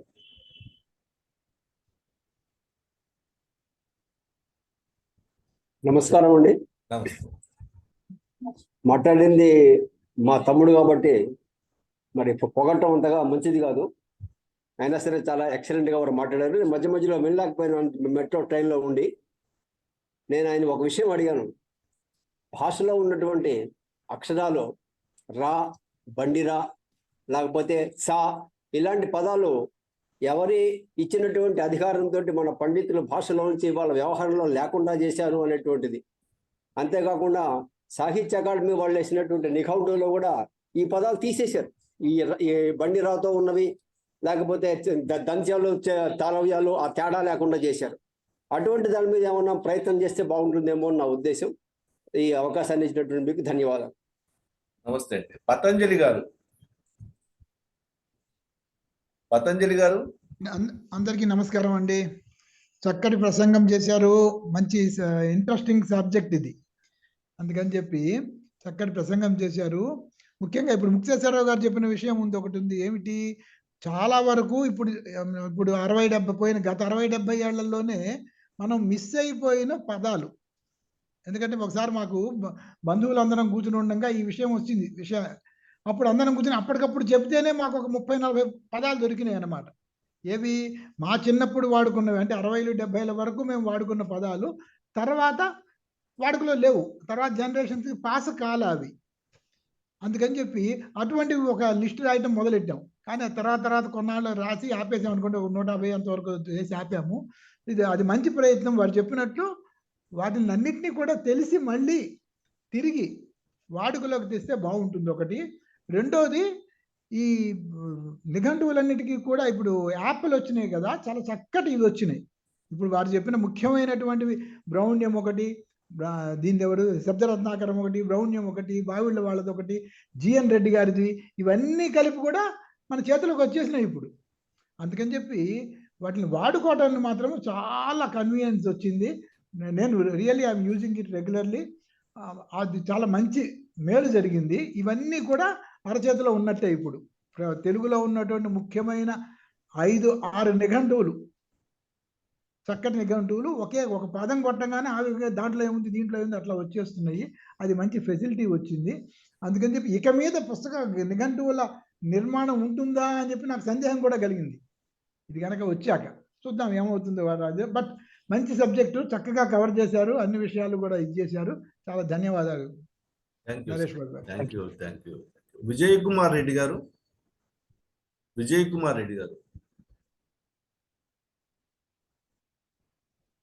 కుమార్ రెడ్డి గారు మీరు అన్మ్యూట్ చేసుకోగలరా? అన్మ్యూట్ చేస్తున్నాను. నమస్కారం అందరికి. నాకు అదృష్టంగా భావిస్తున్నాను, రవ్వ శ్రీహరి గారు నాకు స్కూల్ టీచర్ గా పనిచేశారు. చాలా చిన్న వయసులోనే వారు ఇలా పాస్ అయ్యి ఎంబడే 19-17 ఇయర్స్ 18-19 ఉన్నారు అప్పుడు. చాలా అదృష్టంగా భావిస్తున్నాను. మరి నరేష్ గారు ఎంత నిఘంటు అనే సబ్జెక్టును ఎంత చిన్న సమయంలో, తక్కువ సమయంలో చాలా విశ్లేషించారు. అందులో చాలా నాకు ఇన్ని రకాల నిఘంటువులు ఉన్నాయని నాకు తెలియదు. బాగా ఎంతో సంతోషిస్తున్నాను ఈ సబ్జెక్ట్ అంతా బాగా తెలిసినందుకు. మరి ఆక్స్ఫర్డ్ సంస్థ లాగా మన తెలుగు డిక్షనరీ భవిష్యత్తులో కూడా అది పెరగాలంటే ఎవరు దీన్ని చేపట్టాలి? తెలుగు విశ్వవిద్యాలయమా, లేక తెలుగు సారస్వత పరిషత్, లేకుంటే గవర్నమెంట్ ను ప్లీడ్ చేసి ఒక సంస్థ ఏర్పాటు చేయడం అనేది చెయ్యాలనే అని మీ అందరికీ నేను కోరుతున్నాను. Thank you. కృష్ణమోహన్. అందరికీ నమస్కారం అండి. ఇవాళ మన నరేష్ బాబు చాలా చక్కగా ప్రసంగించారు. ముఖ్యంగా నిఘంటువు దాని పూర్వాపరాలన్నీ కూడా మనకు తెలియజేశారు. నాకు ఎమ్మటే ఒక గుర్తుకొచ్చిన విషయం ఏంటంటే, మేము ఎస్సీఆర్టీలో వర్క్ చేసినప్పుడు ఆ ట్రైబల్ అనేది మాకు ఒక డిపార్ట్మెంట్ ఉండింది మా పెడగాజీలో. ఆ ట్రైబల్ డిపార్ట్మెంట్ లో రమేష్ అనే అబ్బాయి ఒక లింగ్విస్ట్ మేము తీసుకొని వచ్చి మా ట్రైబల్ వాళ్ళ లెక్చరర్స్ తోటి కలిపి ఒక నిఘంటు తయారు చేయడం జరిగింది. దాన్ని రివైజ్ చేస్తూనే ఉన్నారు చాలా కాలం నుంచి. పాత నిఘంటు ఉంది, అది మేము చేసిందే. దాని తర్వాత మళ్ళీ దాని రివిజన్ టైంలో ఈ అబ్బాయిని తీసుకొచ్చేసి ఒక కన్సల్టెంట్ లాగా పెట్టుకొని చేసుకున్నాము. అది గుర్తుకొచ్చింది నాకు. అట్లా ఇందాక మన స్వర్ణలత చెప్పినట్లు ఈ పదకోశాల గురించి కూడా చాలా వర్క్ జరిగింది. నేను పెద్దగా ఇన్వాల్వ్ కాకపోయినా నా టీచర్స్ అందరూ వచ్చేసి ఒక వర్క్ షాప్ లో వర్క్ చేయడం అనేది నాకు బాగా గుర్తుంది. మన నరేష్ బాబు, మన ముక్తేశ్వరరావు గారు చెప్పినట్లు మితభాషి, అతని స్వభావమే అది. కానీ మన వారి సలహా ప్రకారము కొంచెం ముందుకు వచ్చేసి ఇంకొంచెం ఎక్కువగా మాట్లాడి ఇంకొంచెం పని కూడా చేయవచ్చు. తన అది స్వభావం కాబట్టి మనం దానికి ఏం చేయలేము ఒక్కొక్కసారి. నాకు తన మాటలు వినడం చాలా ఇష్టము. మన స్వర్ణలత కానీ, రమేష్ కానీ టీచర్స్, తను మాట్లాడుతుంటే చాలా ఫ్లో, అది ఆర్టికులేషన్ ఇవన్నీ కూడా చాలా బాగుంటాయి. చాలా చక్కగా అన్ని పూర్వాపరాలు వివరించారు. నిఘంటు గురించి ఇట్స్ ఒక డ్రై సబ్జెక్ట్ అయినప్పటికీ కూడా చాలా ఇంపార్టెంట్ సబ్జెక్ట్. అది మన భాష మిగలాలి అంటే ఈ మాండలికాలు ఇవన్నీ కూడా ఈ నిఘంటువుల ద్వారానే తెలుస్తాయి. అది ఒక మనకి నిధి లాంటిది. ఆ నిఘంటువులు అనే అవసరము. చాలా బాగా మాట్లాడారు Naresh Babu. Thank you very much. Thanks to you. Prasuna.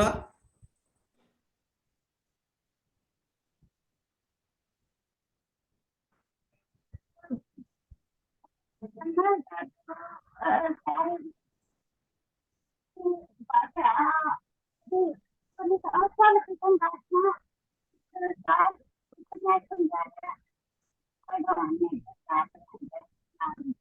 Me speech clarity రావట్లేదమ్మా. మీ స్పీచ్ లో క్లారిటీ లేదు. వినిపించట్లేదా సార్? సరిగా ఇప్పుడు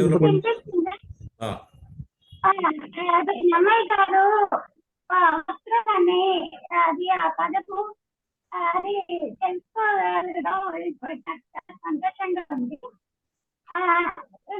ఇంకోటి శుద్ధి, శుభ్రత, శుద్ధి ఆ పదాలకు ఒకటే కనిపించిన వేరు వేరు అర్థాలు కదా. కానీ మాటల ద్వారా వాటి అర్థాలు తెలుసుకోవాలని.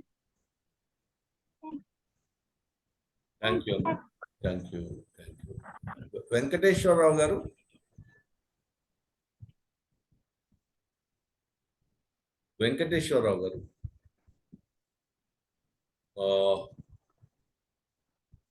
ప్రదీప్ గారు. అందరికీ నమస్కారం. నమస్తే. దోనేపూడి నరేష్ గారి యొక్క ప్రసంగం అందరికి మాకు గతంలో చాలా తెలుసు. ఆయన చక్కగా మొదలుపెట్టి విశ్వరూపాన్ని చూపిస్తాడు. మొదలుపెట్టినప్పుడు ఏమిటి చెప్తున్నాడు అని మనం ఒకసారి ఆలోచిస్తే తర్వాత దాని విస్తృత రూపాన్ని హాయిగా చెప్తారు. చక్కగా నిఘంటు నిర్మాణం ఎలా జరిగింది, నిఘంటు అవసరం ఏమిటి, అది నిఘంటు మరి పఠితులకి కావ్యాలకి వారధిగా పనిచేస్తోంది. చక్కటి విషయాలు చెప్పారండి. అలాగే ఇంకా తెలుగులో బాగా నిఘంటు నిర్మాణం జరగవలసింది, అనేక విధాలుగా జరగాలి. కేవలం అర్థాలే కాకుండా ఇందాక ఎవరు చెప్పినట్టుగా విత్పత్తులు కానీ, నానార్థాలు కానీ, మాండలికాలు కానీ ప్రతి అంశం మీద విరివిగా పరిశోధన జరిగి ఆ నిఘంటు నిర్మాణం జరగవలసింది. కానీ ఇప్పుడు చాలా మంది వ్యక్తులు, కొంతమంది నన్ను కూడా పిలుస్తుంటారు, మాస్టర్ నిఘంటు తయారు చేస్తున్నా మీరు కూడా రండి అని. ఇలా వ్యక్తులు కాకుండా వ్యవస్థల నిర్మాణం చేపడితే పూర్తిగా ఉంటుంది. నిర్మాణం అని ఎప్పుడో భోజనపడి సీతారామాచార్య గారు చెప్పి ఊరుకున్నారు. అప్పటికి భాష కంటే ఇప్పుడు భాష ఎంతో పరిణామం చెందింది.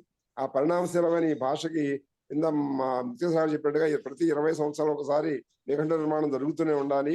అప్పుడే సమగ్రంగా మనం దేనైనా అర్థం చేసుకోగలుగుతాం. చక్కటి ప్రసంగాన్ని ఏర్పాటు చేసినందుకు మీ అందరికీ ధన్యవాదాలు. నరేష్ గారికి మరొకసారి అభినందనలు. నమస్కారం. థ్యాంక్ యూ నరేష్ గారు. నేను కూడా ఒక 2-3 విషయాలు మీతో ప్రస్తావించాలి. ఒకటి, మన డిక్షనరీలో మన తెలుగు పదాలే కాకుండా బాగా మన భాషలో కలిసిపోయిన కొన్ని ఇంగ్లీష్ పదాలు కూడా, ఇంగ్లీష్ కానివ్వండి, ఇప్పుడు మామూలుగా వేరే గుజరాతీ, మహారాష్ట్ర, ఇలా రకరకాల భాషల్లో పదాలు చాలా యాడ్ అవుతుంటాయి.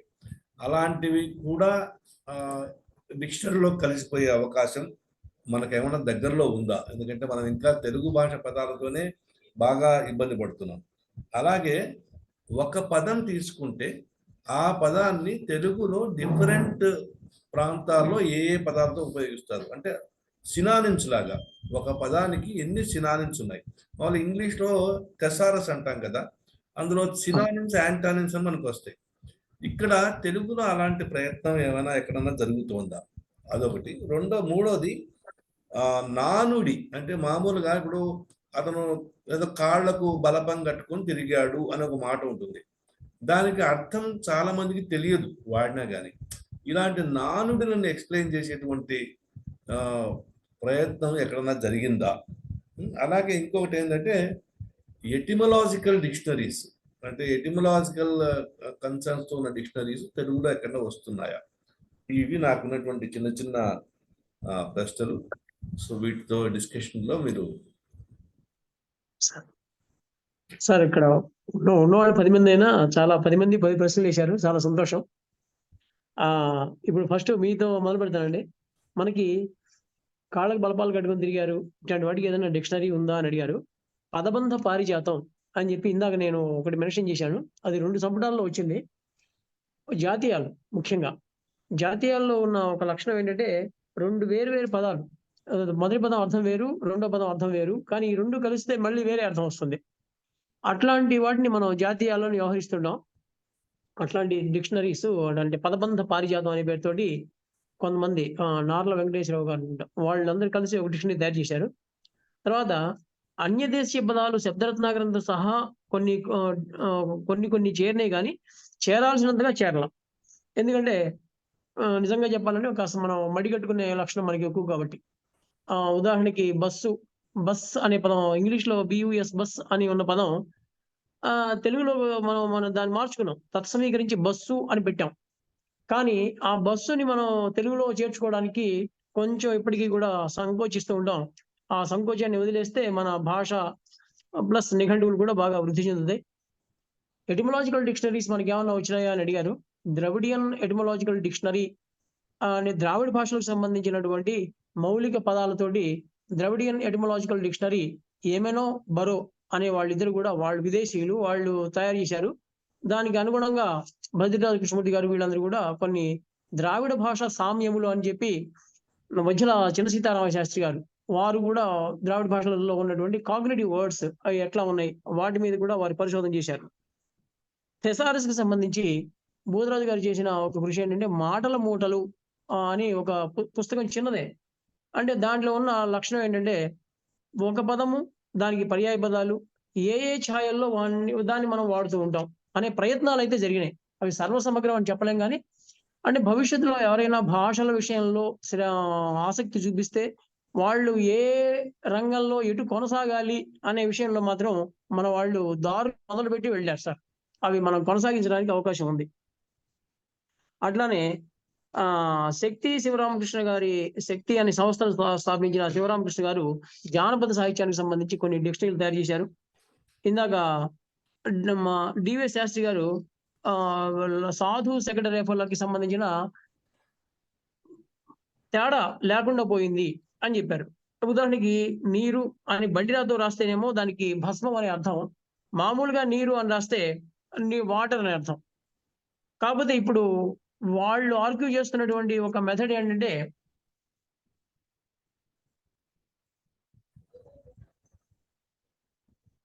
మీరు మ్యూట్ లోకి వెళ్ళారు.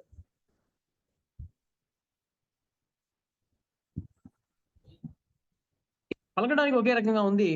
సందర్భాన్ని బట్టి మనం దాని అర్థాన్ని, అర్థ ఛాయని, అర్థ భేదాన్ని మనం గ్రహించవచ్చు. కాబట్టి ఈ సాధు శకట రేఫలు కానీ లఘు అలఘు లకారాల స్వరూపాన్ని మనం తీసేస్తున్నాం అని చెప్పారు.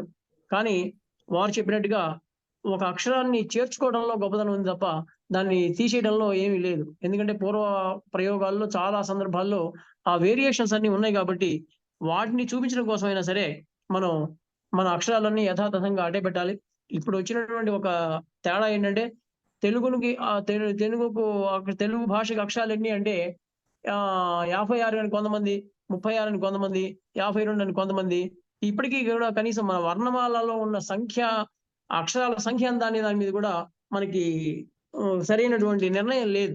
ఎందుకు లేదంటే కొంతమంది ళ అక్కర్లేదంటారు, కొంతమంది బండి రా అక్కర్లేదంటారు, కొంతమంది క్ష అది సంయుక్తాక్షరం అండి, దీనికి వర్ణమాలలో చోటు ఎందుకు అంటారు. మరి అనాదిగా దాన్ని ఏమో వర్ణమాలలో చోటు కల్పిస్తూ వచ్చారు. కాబట్టి ఎప్పటికీ అంటే భవిష్యత్తులో ఉండే పిల్లలకైనా, ఉదాహరణకి ఇంతమంది నా చిన్నప్పుడు కూడా లూలు అనేవి ఉండేవి. ఆ లూలు అనేవి ఇప్పుడు అసలు ఎక్కడ లేదండి, ప్రయోగంలో లేవు, కాబట్టి వాటిని తీసేయచ్చు అని చెప్పి అన్నారు. అట్లాంటప్పుడు ఇప్పటికీ కూడా అనునాసిక వర్ణాలుగా మనకి వర్గ చివర్లో కాకాగా చచ్చ అనే పదాలు ఉన్నాయి. ఇప్పుడు ఈ యా అనే అనునాసిక పదాలని ఎట్లా పలకాలో కూడా మనకి ఇంతవరకు స్పష్టత లేదు. కాబట్టి ఇంగి అని, ఇణి అని రకరకాలుగా దాన్ని పలుకుతూ దాన్ని ఏదో చేస్తున్నారు అట్లా. కాబట్టి ముఖ్యంగా కనీసం వర్ణమాల విషయంలో అయినా సరే మనం ఒక స్పష్టతని తెచ్చుకోవాల్సిన అవసరం ఉంది. తర్వాత ఇంకో వివక్ష అనే ఉదాహరణకి ఎట్లా కొన్ని పదాలు ఎట్లా మారుతున్నాయి, ఆ మారడాన్ని మనం అడ్డుకోగలమా అని చెప్పారు. స్వర్ణలత గారు అనుకుంటే అడిగారు. అసలు భాష ప్రవాహశీలం కలిగింది కాబట్టి మనం దాన్ని ఎట్టి పరిస్థితుల్లో ఆపలేమండి. కొన్ని మనం అంటే సాధారణంగా వ్యాకర్తలు కానీ నిఘంటువులు తయారు చేసే వాళ్ళు కానీ చేసేది ఏంటంటే మారిపోయిన అర్థం ఏ అర్థంలో మారింది అనేది చెప్పగలరు. కానీ అసలు ఇట్లా మారాలి అని చెప్పి శాసించే లక్షణం మాత్రం లేదు, శాసించలేరు కూడా. ఉదాహరణకి వివక్ష అనే పదం ఉంది. వివక్ష అనే పదానికి అర్థం ఏంటి? వక్తుం ఇచ్ఛ అంటే చెప్పాలి అనేటువంటి కోరిక. మరి ఇప్పుడు ఆ పదం ఎట్లా మారిపోయింది? అదేంటి, వాళ్ళ మీద వివక్ష చూపిస్తున్నారు, ఏదో పార్షియాలిటీ అనే అర్థంలో అది ఫిక్స్ అయిపోయింది. శుశ్రూష అనే పదానికి ఉంది, శుశ్రూష అనే పదం ఉంది. శ్రోతుం ఇచ్ఛ శుశ్రూష అంటే వినాలి అన్న కోరిక మాత్రమే శుశ్రూష. ఇప్పుడు గురువు గారి కాళ్ళు పెసకడాన్ని శుశ్రూష అనే అర్థంలో అది ఫిక్స్ అయిపోయింది. లేదా ఉపచారాలు చేయడం, గురువు గారికి సేవ చేయడం అనే అర్థంలో అది ఫిక్స్ అయిపోయింది. కాబట్టి అసలు ఏ పదం ఎట్లా మారిపోయింది, ఎందుకు మారిపోయింది అనేది మనం దాని వెనకాల పడి మనం విశ్లేషించుకోగలమే. కానీ మనమే ముందుండి బాబు మనం ఏదో ట్రాఫిక్ పోలీసులో నుంచి నువ్వు ఆ డైరెక్షన్ లో పోడు, ఈ డైరెక్షన్ లో పో అని మాత్రం మనం నిర్ణయించే శక్తి మనకు లేదు. అది అట్లానే పతంజలి గారు ఆంధ్ర భారతి నిఘంటువుని మెన్షన్ చేశారు. అది నేను ఇందాక చెప్దాం అనుకుని టైం లేక ఆగిపోయాను.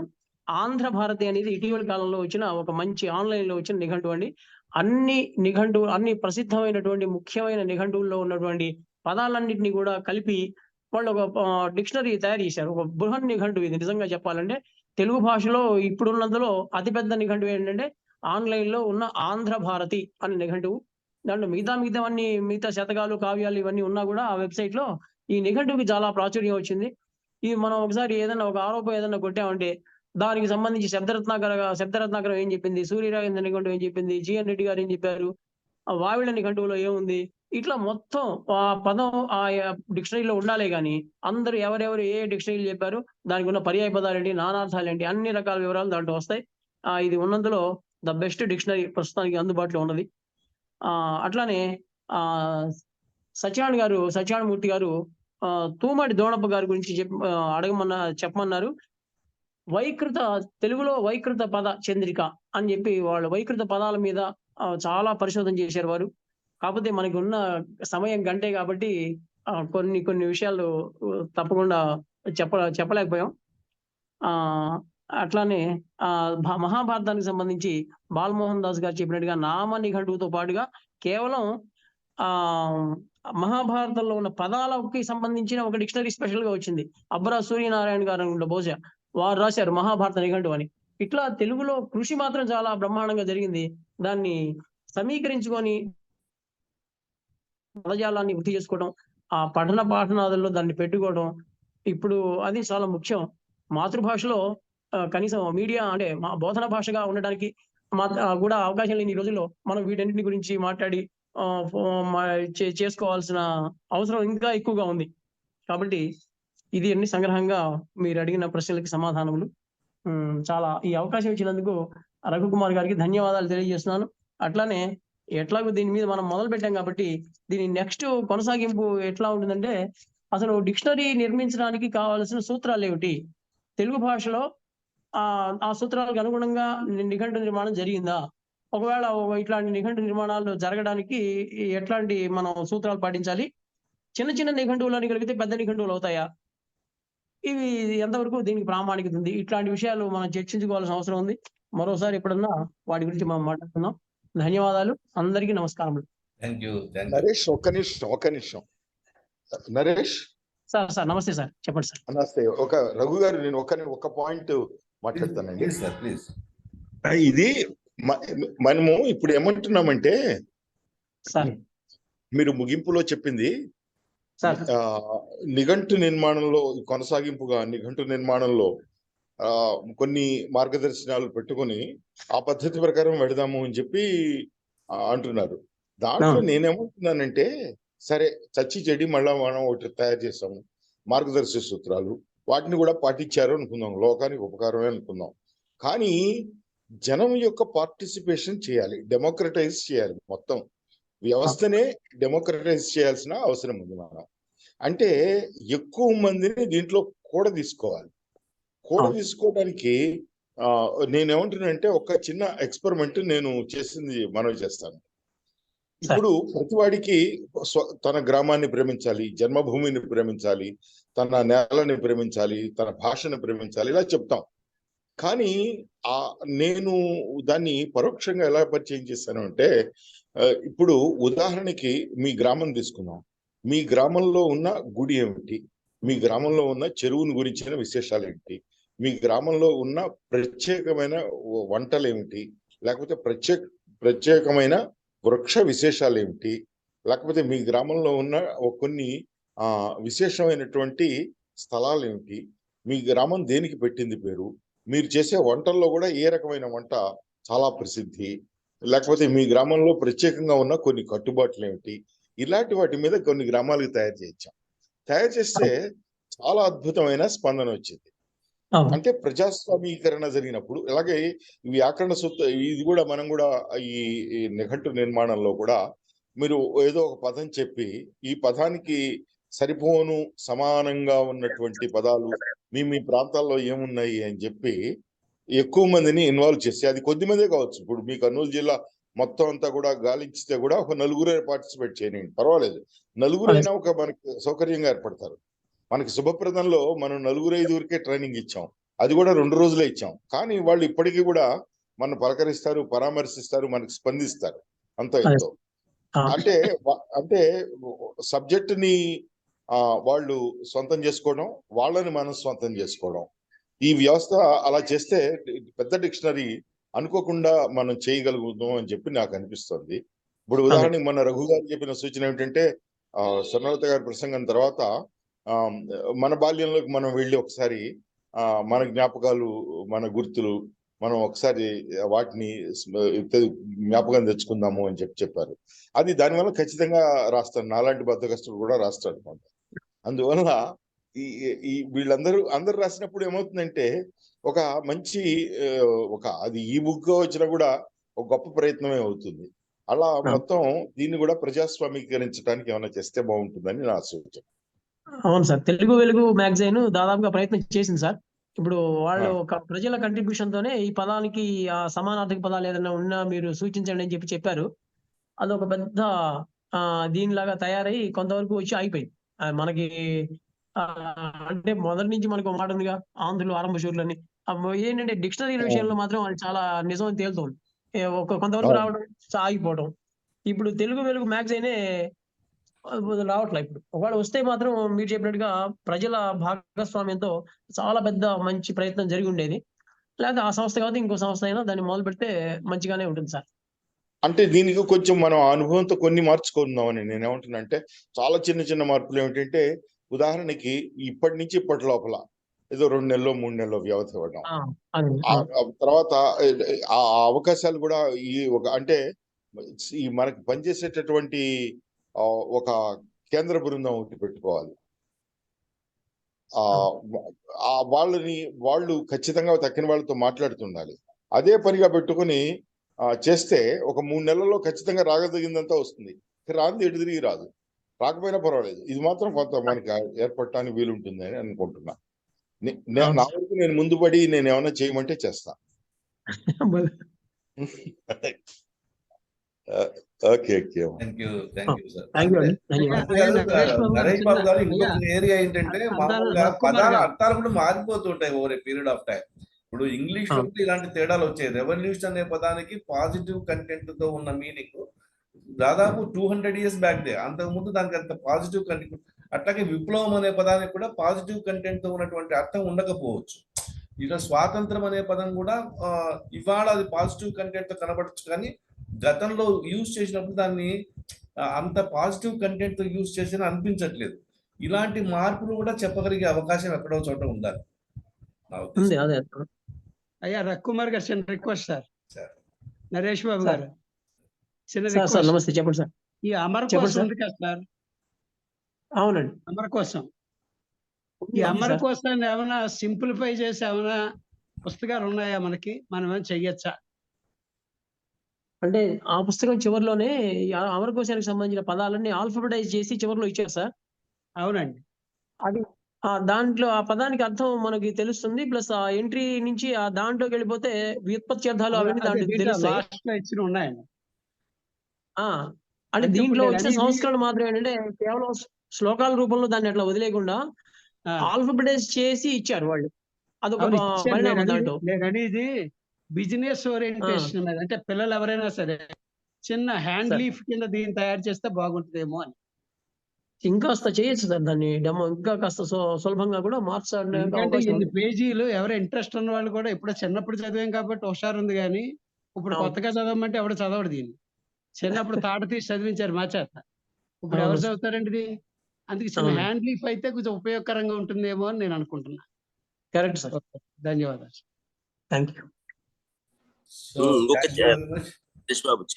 నరేష్ బాబు, చిన్న విషయము. ఒకప్పుడు మనం స్కూల్స్ లో కాలేజెస్ లో చదువుకున్నంత వరకు కూడా మనకి డిక్షనరీ అనేది ఒక హౌస్ హోల్డ్ ఐటమ్. ప్రతి పదానికి వెళ్ళి చూసుకునే వాళ్ళము.